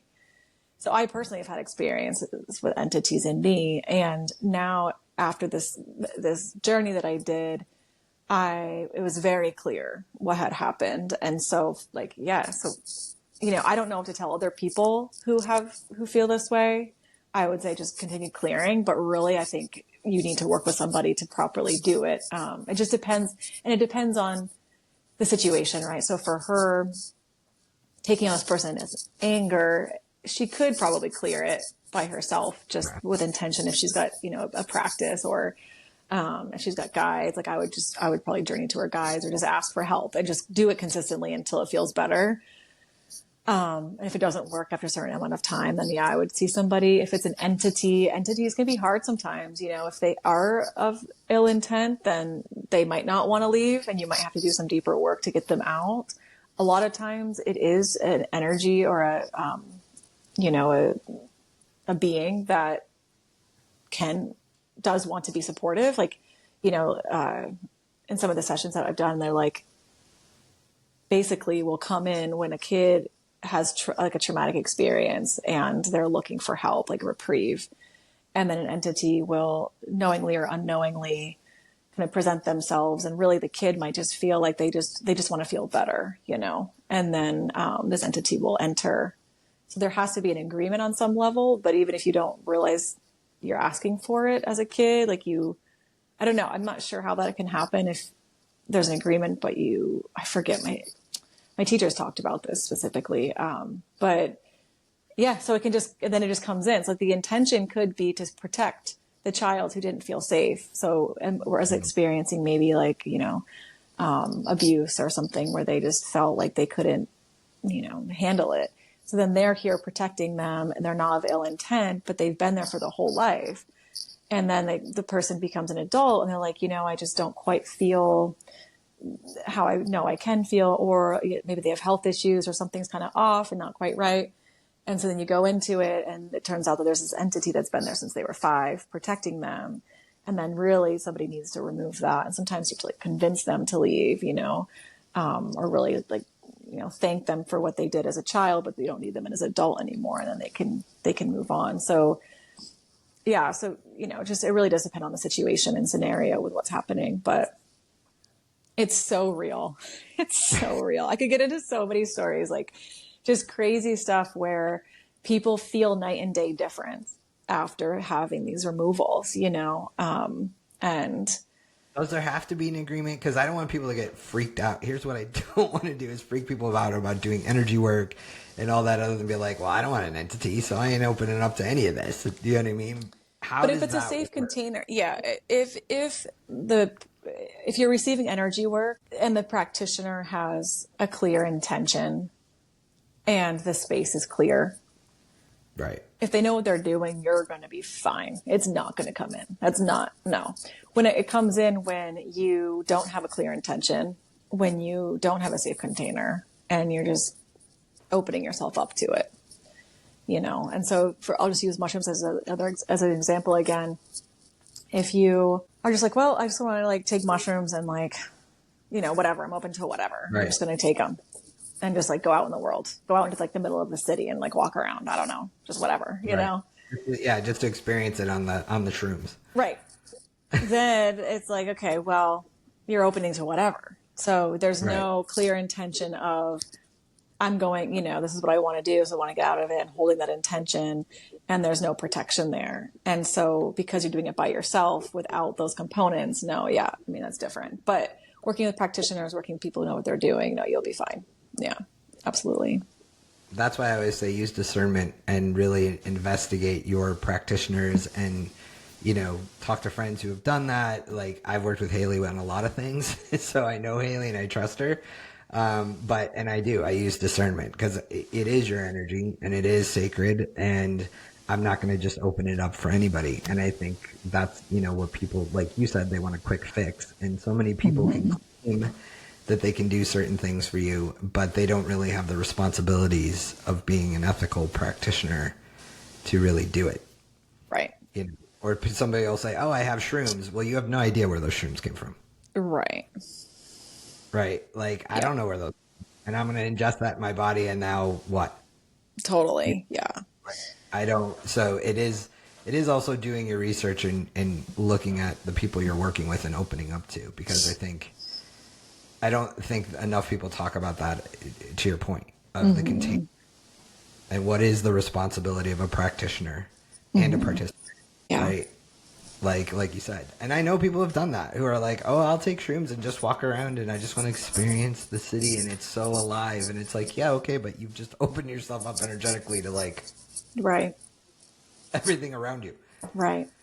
And then they'll come out of it, to your point, and say, well, it was just a bad trip, or I'm not feeling the same way. And you're saying, well, yeah, but there could also be something else now attached to you. Yeah. Which is crazy to me, because now I'm like, okay, somebody needs to do just entity scans. Like, I just... Oh my God. I'm getting so much more involved in this because of that. It's, yeah. Yeah. And and soul part exchange, right? Like that's kind of what I think what your could have been what your friend experienced is basically, like I said, like taking on a part of this other person that wasn't there, so they don't feel like themselves. And that is something in general that everybody could do all the time, is clear out soul parts of other people that they've engaged with, hung out with, spent time with. My teacher Isa has talked about, specifically like drinking and drugging. That's what she says. She's like, when you're drinking and drugging with a lot of people, like that's when this happens super easily. And so, yeah, that alone, aside from just entities, just having a person next to you, having their energy in yours. Yeah, we need to have more soul scans or whatever, I think to your point, the woman at the end of that retreat for my friend said she felt amazing. Of course. She felt amazing. And my friend was like, and I was like, ugh. Yeah. And so she ended up having to go I think she went to a Reiki practitioner or whatever and had energy work done and had it. Cause she's like, I just felt, I didn't feel great. Yeah. And so I was annoyed with her. Yeah, exactly. And that's a great, yes. so common. And if she were to be trained in the ability to do that, essentially it's like, yeah, there's all these different components to making sure that it doesn't happen. So if you're not doing that prior to working with somebody in that, with that degree, then yeah, of course, she just. Well, and should the practitioner who was running the ceremony or the whatever she was in, which was a type of ceremony, like should they have been well versed in that to be able to say, knowing I'm taking you people through this, you know what I mean, and this might happen. Right. Yeah. I mean, maybe it's not a state that people oftentimes get into, with her getting into that trance state and just doing it. Like maybe it's not as intense. It seemed like they were kind of in shock that was happening. So like maybe the person leading it, their intention's just like a little bit of a healing or a little bit of an experience, but she's not maybe,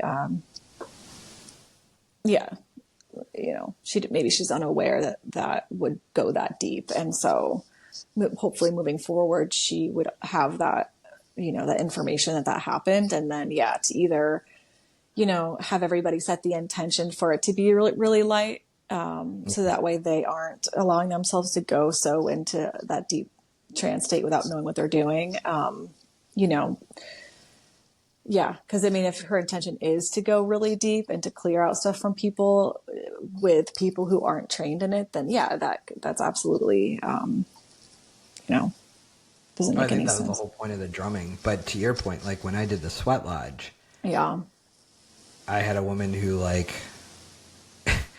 and now I'm thinking about that because I never thought about it when I was doing it, that, you could take on other people's, but you're in this dark little lodge, like obviously sweating, and they called it prayers when they would call in whatever hot stone that wanted to come in. Right. And this one woman like lost it. Like she went on and on and on and on. And that was not, and the lady that was leading it was like, that is not, she distinctly told us like, this isn't therapy. Basically. It's just, these are quick releases of stuff but this woman just lost it. And the energetic feeling in that lodge, she had to actually have them lift both flaps and clear the energy out because it was just so heavy after this woman like lost her and was crying and crying and crying and crying. And it was like, oh my God, you could just almost feel it in there. Like this is thick. And so now I'm thinking, I'm like, did we all just then take that on? Because it was like this, Yeah, it depends, I mean, if and I don't know a lot about sweat lodge. I'm not really sure. I would say like if you didn't feel anything after that, then you're fine. Well, the nice thing about that with us and what I liked about the sweat lodge was going in, they would sage you and they would have you tobacco. You would offer tobacco and you would go in with a clear intention. And then when you came out, they would sage you again and you would offer more tobacco and leave anything that you no longer. So there was a intention on the energy you came in and came out with. Great. So. And they cleared you. Exactly. Yeah. And you all had to be saged and you all had to be, and then they would water you down and stuff and tell you to like, just go breathe and let it process.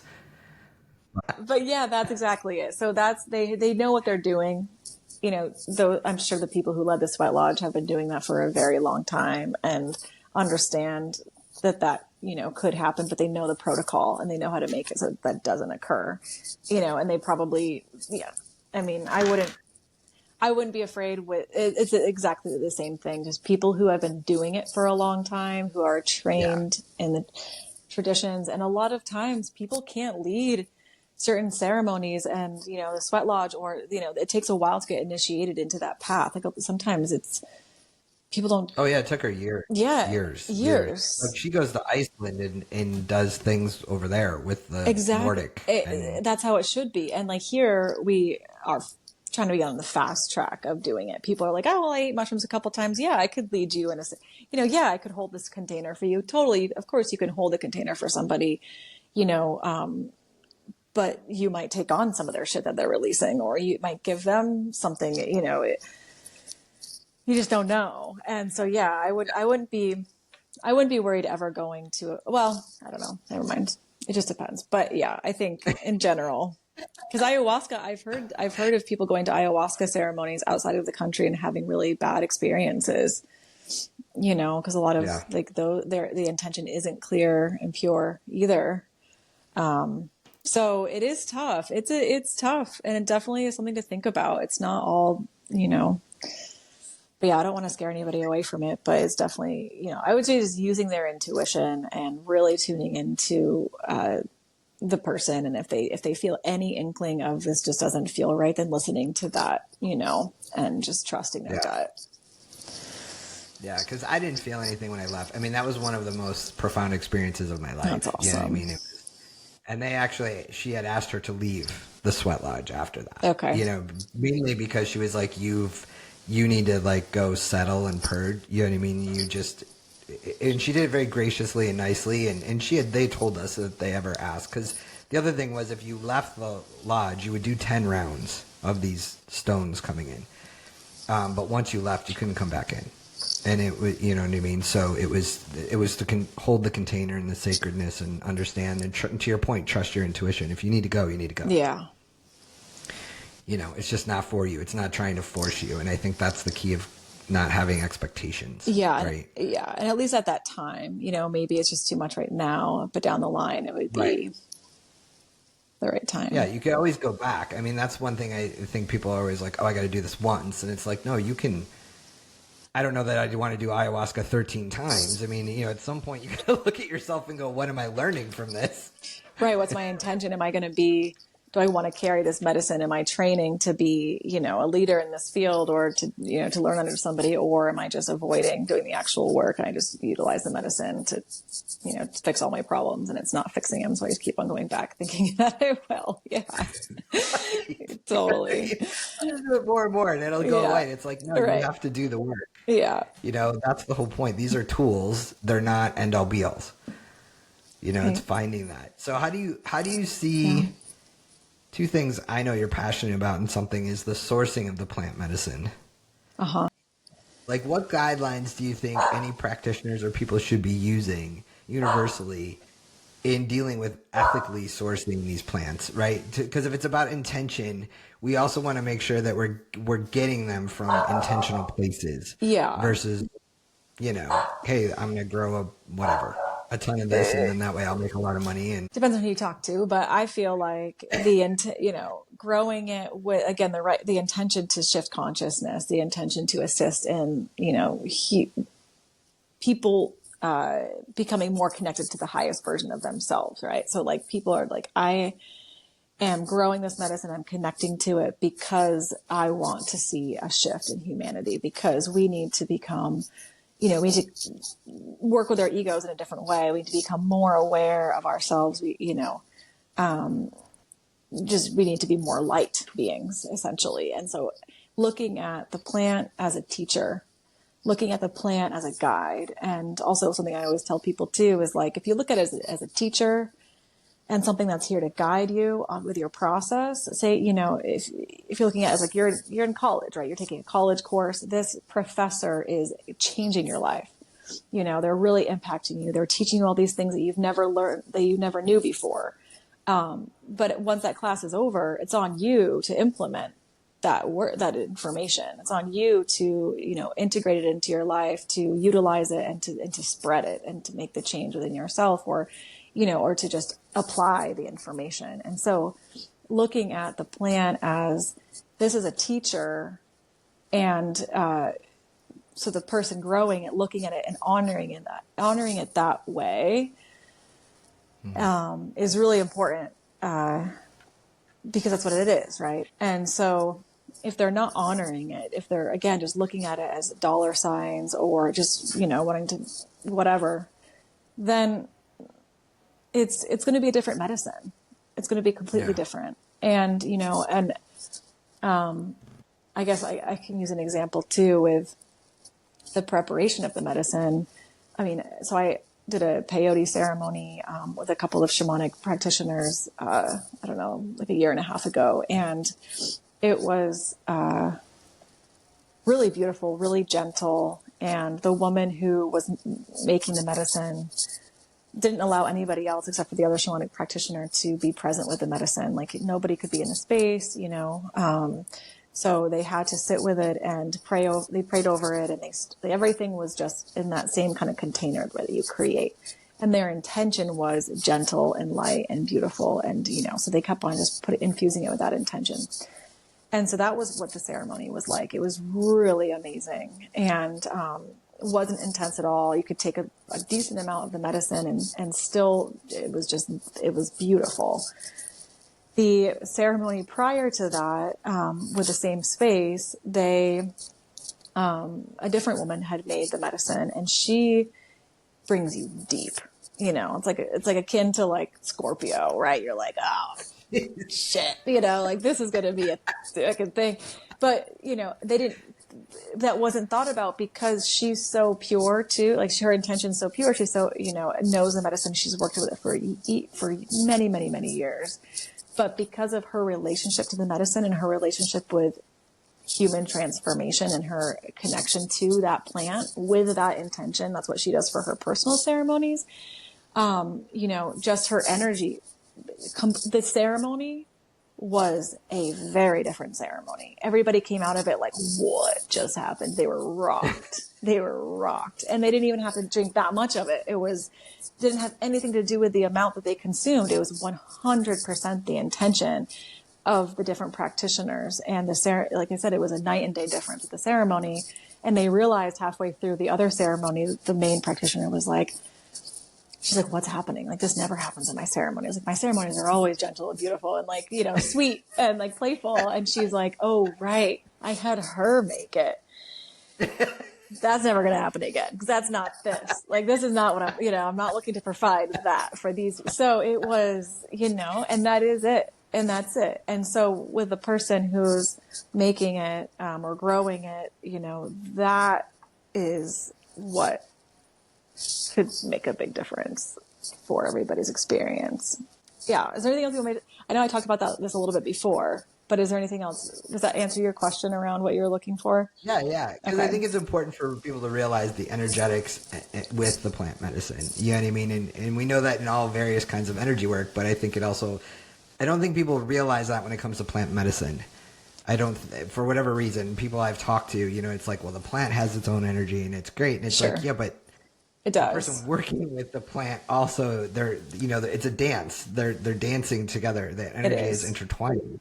Yes, it absolutely is. And, I guess one thing that I would say, if people buy medicine, specifically if they buy mushrooms from somebody else, and if they don't know the person who worked with it, then I would clear it. I would I would sage it, or, whatever you use to clear, I would just clear it. And maybe if people have anything that they can infuse it with, like a sound bowl or a tuning fork, or, even a drum, like some kind of like sound, to then just do that, clear it with sound. And then I would just put my hands over it and hold it to my heart and like really infuse it with my own energy and just light and my intention, and like really just try to shift it, and pray over it and just do all the things that I know how to do, or like, simple techniques that people can do to shift it prior to the ingestion. So you're not only being clear with yourself and your personal intention, but you're also being really clear with the intention that you're putting into the medicine prior to ingesting it. And that could be,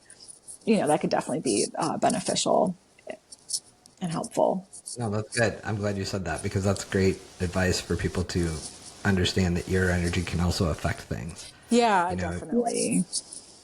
You're not just withholden to whatever. You're not. No. I mean, yeah, that's what I would suggest to have people do. Yeah, that's what I would say. I mean, there's some simple techniques. Yeah. How do you see the role of plant medicine evolving in holistic health and mainstream wellness going forward? So much. I mean, there's such a big shift in this direction. I really do see it becoming more of a regular like a regular tool for people to utilize. A lot of people have been having some deep transformative experiences. They have been having less anxiety, less depression. There have been a lot of changes that have been really beneficial. And I guess my personal thing, honestly, this is kind of how I feel, is I feel like we're going to have like maybe 5 to 10 years of plants I mean, even herbalism is becoming more popular. Like a lot of people are starting to realize that natural medicine is the way to go. And, and used in conjunction with meditation, with exercise, with proper diet. So there is a lot of, shifting across the board and more awareness of the importance of proper lifestyle changes, which is really awesome to see. And so mushrooms and other plant medicines are definitely playing a role in that and kind of helping us access these different parts of ourselves that we might not have access to on a regular basis.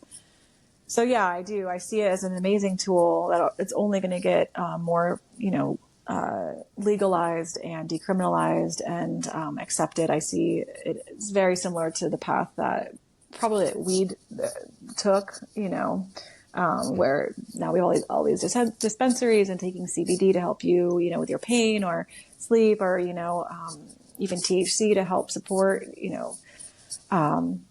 there's just so much with it. I do feel like it probably will take a similar path.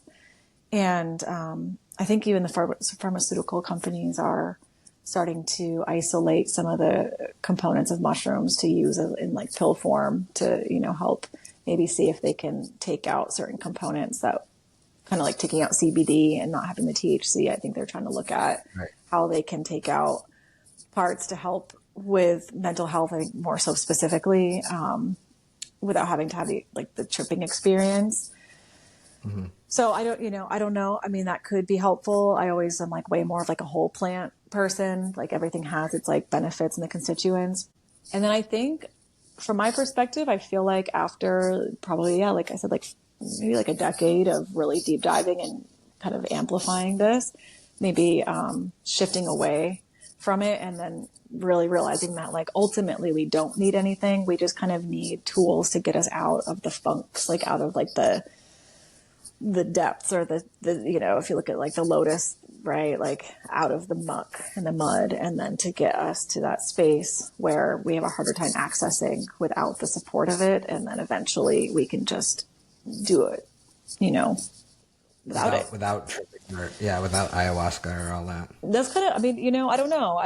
Or at least less of a reliance on it, like maybe like once in a while to really just kind of, if you're really stuck, you use the plant to help you become unstuck. I don't know. That's kind of my thought is I think it'll shift. And, I mean, it makes sense. Look at, Wim Hof and all that when they're using their brain, their mind, right? Like they're removing out of that and using the power within to heal themselves or overcome things. Or, I mean, we have humans who are already doing it. Exactly. Exactly. I think a lot of people who are already doing it, I would be curious to talk to a lot of people who are already doing it, these other methods, how they feel about plant medicine. Because personally, my path is, I just did this training recently. And after this super transformative training, I didn't want anything in my body. Like even recently, the past couple of days, which is like so not me. I've never been drawn to being a vegetarian. Like even that feels like something's shifting in my body where I'm like, oh, I don't know. Like I don't, I'm just observing that. Really? Yeah, which might just be for this weekend. Like I'm doing another training this weekend, and like maybe it's just to kind of go into it without any, animal products. But I don't know. It is what it is. But I don't think it meets very different conversation. But I just feel like the more clear that I become, the less I want plant medicines, that are consciousness shifting. The less I feel like I need them, the more that I feel I'm already in that space that they provide. Like I feel like I'm accessing that part within myself, naturally. And I don't feel like they are shifting me or they aren't providing what I was looking for before when I was ingesting them, and I have a very different practice of journeying now, like more of a shamanic practice, right? And like, very deep meditation practice and even self-inquiry and self-observation. And so I feel like with those on a regular basis, I don't know. It definitely feels different. And And even prior to this training, for instance, like I was drinking like margaritas and like mezcal, you know, like I love mezcal. And I was like having like such a good time, but you know, I was like, this is great. Like, you know, and then after the training, it was like, I wanted nothing to do with alcohol. Very specifically, alcohol was just a clear no. And ever since then, it's been a clear no. I don't want anything to do with it. I have no desire to have any alcohol in my system, and it might change. But I feel like I said, the more I become a clear vessel and the more I shift, kind of the less stuff that I want in it. But that's not to say that like other people on the plant path, or, you know, the more that they shift, maybe they deepen in their relationship to the plant medicine. Like maybe their connection to ayahuasca deepens, or mushrooms deepens, because they're meant to, you know, utilize that medicine on their path, or whatever that looks like. Like everybody, you know, I think you just become clearer altogether, and you become clear with what is going to be beneficial and what's not going to be beneficial. And everybody has, you know, their place with what they're doing. That makes sense. You know, I mean, alcohol has never done well with my body. Yeah. And my mom will make fun of me all the time because she's like, you don't ever drink. You never really have. Yeah. And like, I just never liked the way it affected my body. I can't, it just never was beneficial. Totally. And I think for me, every time I turn to any type of plant medicine, it's when I feel really energetically blocked. Yes, that's how I feel. And usually Like, it's mushrooms. Yeah. Well, yeah, I can't get through something. Like, I know, you know, recently I was like, hey, I need some cacao. Do you have some cacao? Yeah. You know, I need to work with this. That's what was calling to me, which really has never called to me ever before. Yep. Exactly. And you know, I know all about it and the stuff you've done, but it was never anything that called to me. But recently it's like, okay, I need to work with this medicine because I'm blocked and I can't figure out how to move through this, you know? And it's like, okay, so I don't have any expectations. And like I was telling you before we jumped on here, I took it yesterday, had a small little personal ceremony, and my world is a mess today. So it's a lot of fun. You have those moments where you're like, I signed up for this. Yeah. I signed up for this. You know what I mean? But right. I needed it to show me, you know, exactly. what's the problem. And I think that's the key. If anybody can take that away, is understanding it can be messy. Yeah, absolutely.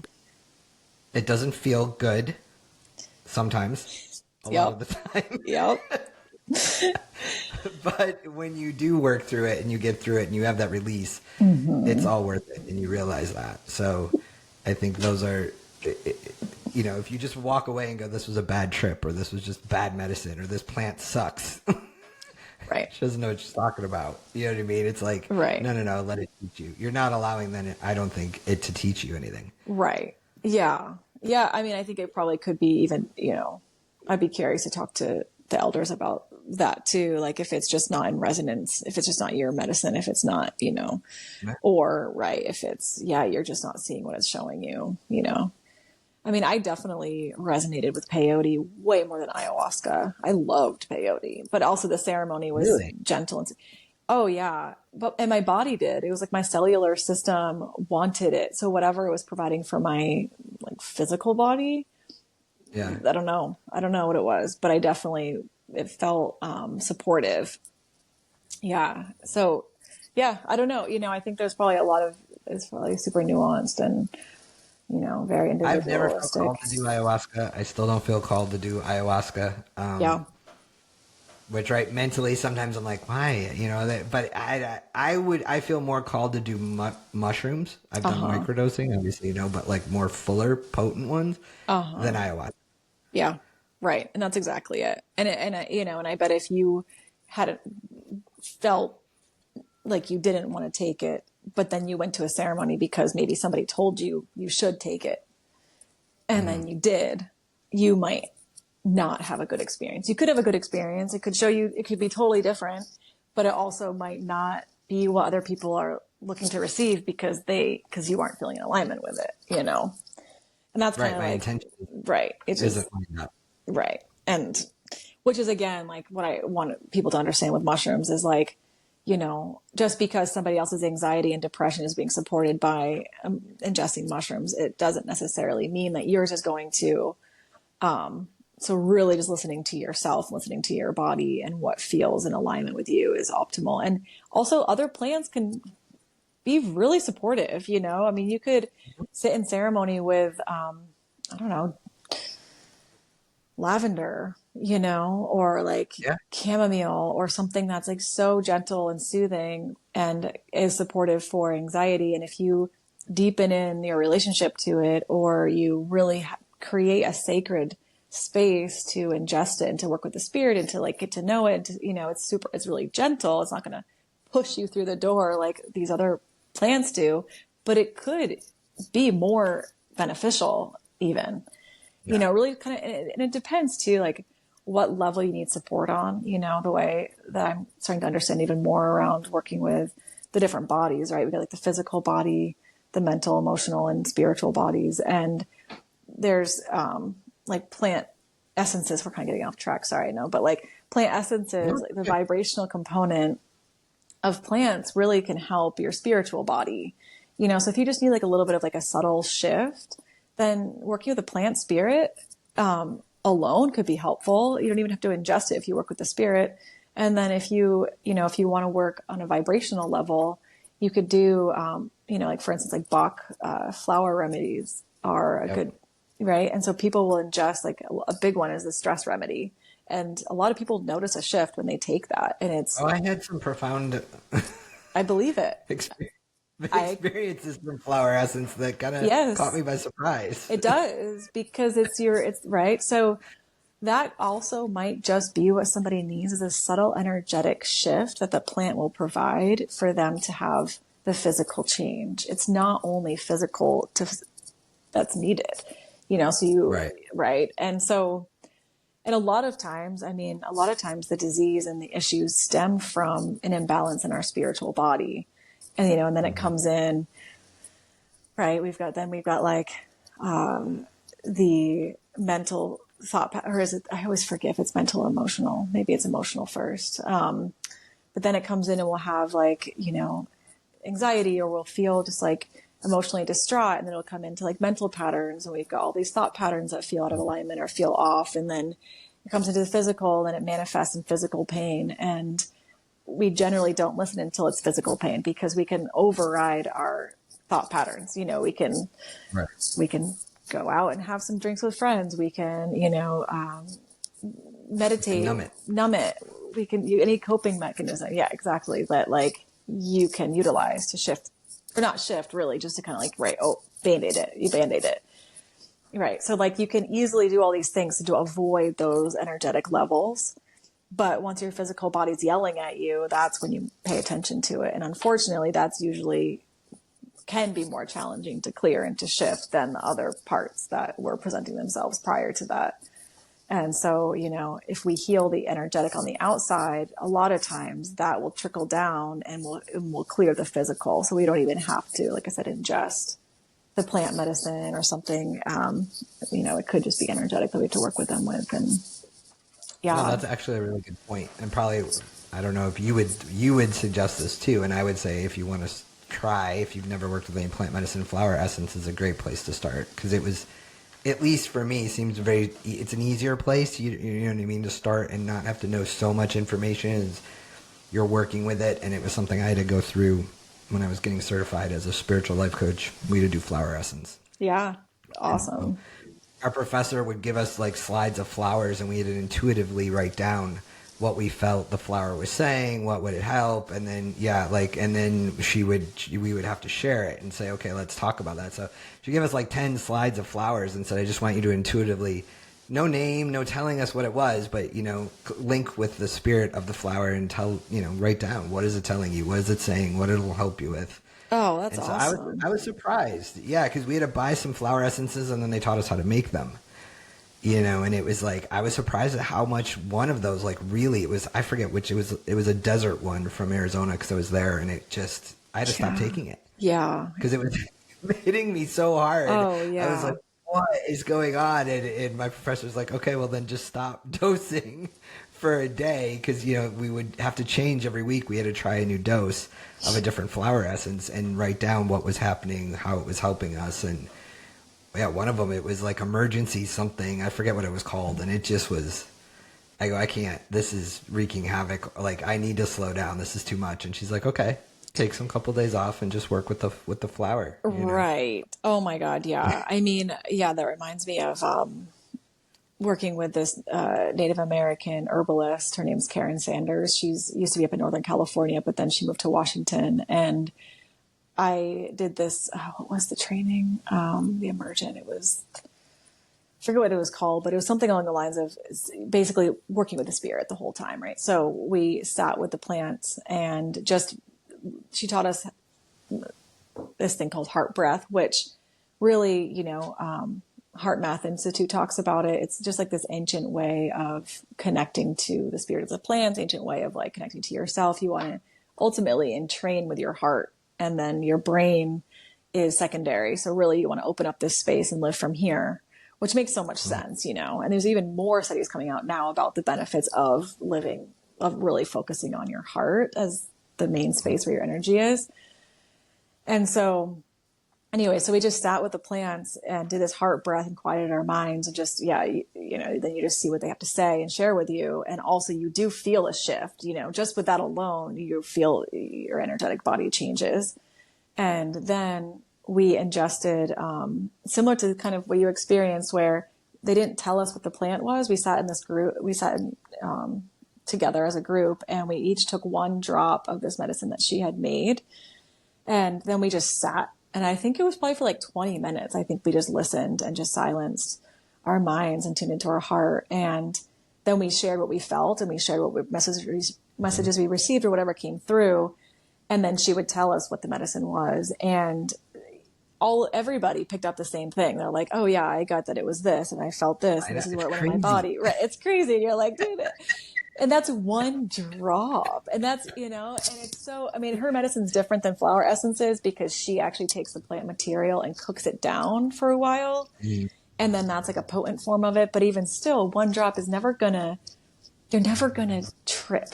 You're never gonna be, it's never gonna be too much. I mean, for you, it was a lot, of course. Yeah. Cause you're shifting, it can shift you in faster levels than you realize. Definitely. It definitely can open up and change you with just that one, yeah. And so a lot of us had just like beautiful experiences. You know, that energetic body is powerful to work with, and we forget about it a lot. We just focus on the physical, you know. And the last thing I want to say too about it is just this other teacher talked about how they would write the plant name on a piece of paper and have people hold it, and they would see shifting in people.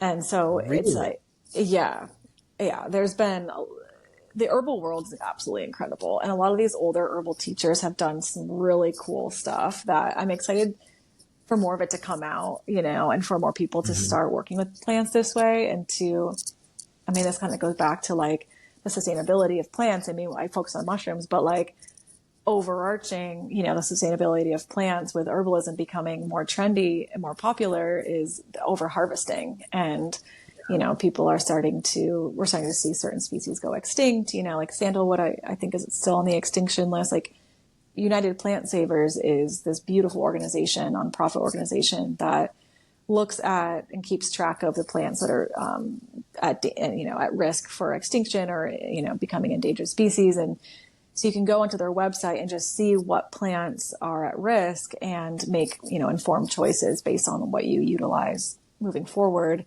And, you know, so that's just like a really important resource to have, because as this is becoming bigger and bigger, you know, people are ingesting more and making more products and, you know, and, if we can use the energetics of them, if we can shift as much as possible to the subtleties, to these drop doses, you know, to the flower essences, and still feel an impact, and that's optimal for everybody, you know. And then again, same thing as working with these teacher plants, you actually ingest it less overall, you know. And it's really empowering to not feel like you need to ingest plants or anything consistently, right? Like it's, you know, so that's kind of like, yeah. I mean, I think the key is not using them as a crutch, you know what I mean, and understanding they are a sacred tool. Exactly. You know, and for me, mushrooms, like I just love mushrooms in general, like just regular mushrooms. Yes, exactly. So I just have this weird affinity with mushrooms because I have a couple friends that are like, ugh, mushroom. But I love them. So, yeah, me too. You know, and you gave me lion's mane to help me with my brain injury, and you know what I mean? And then I went with a friend when I went back to Buffalo, and he took me mushroom hunting in the actual forest and the parks around Buffalo, and we were hard, but he was very conscious. He's actually starting a mushroom company. Oh, that's awesome. Because he's very big on sacredness and growing, ethical mushrooms. But we went out and, and we found this beautiful lion's mane mushroom, but we only took, enough because he's very conscious of leaving and not taking much. But I learned a lot from him, chicken mushroom. And then we found this one called dead man's finger mushroom, which really looks like a dead man's finger. It's weird.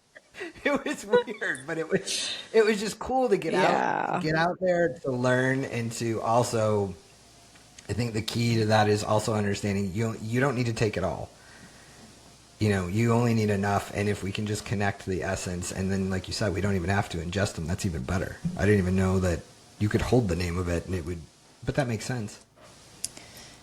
Yeah, I mean, it does when you understand like the energetics of things, but it's still crazy that just doing that alone can make a difference. I mean, it still doesn't quite make sense. I thought it was crazy when you realize flower essence, they're just floating the flower in the water for so long, and you're taking that water, and me, I get the energetics, but I'm like, okay, like how potent can that be? And then I'm digesting it, and I'm like, oh, I got to stop with this one. Like this is absolutely like this is how potent it can be. Absolutely, like, yeah. It was crazy, but it was cool, and I was like, okay, this is super cool. It is.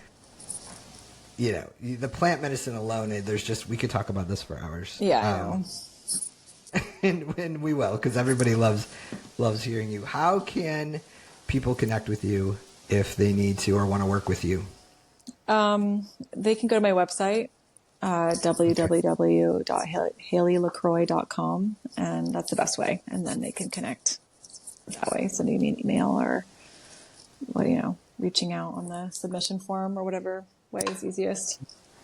Okay. Are there any last parting words you want to give anybody out there who's looking to either start dabbling into plant medicine or just are intrigued to learn more about it?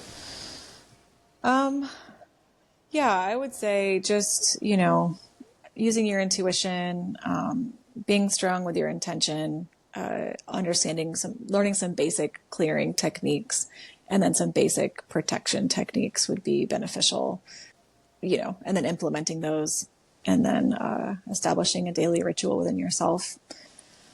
And that's what I would say. And have fun and enjoy being a human as much as possible. Haley, thank you for being on here, my friend. I appreciate you so much. Yeah, I appreciate you too. Thanks for having me, Beckett. Everybody else, stay curious, stay empowered, and keep shining your unique light. We'll see you on the next one.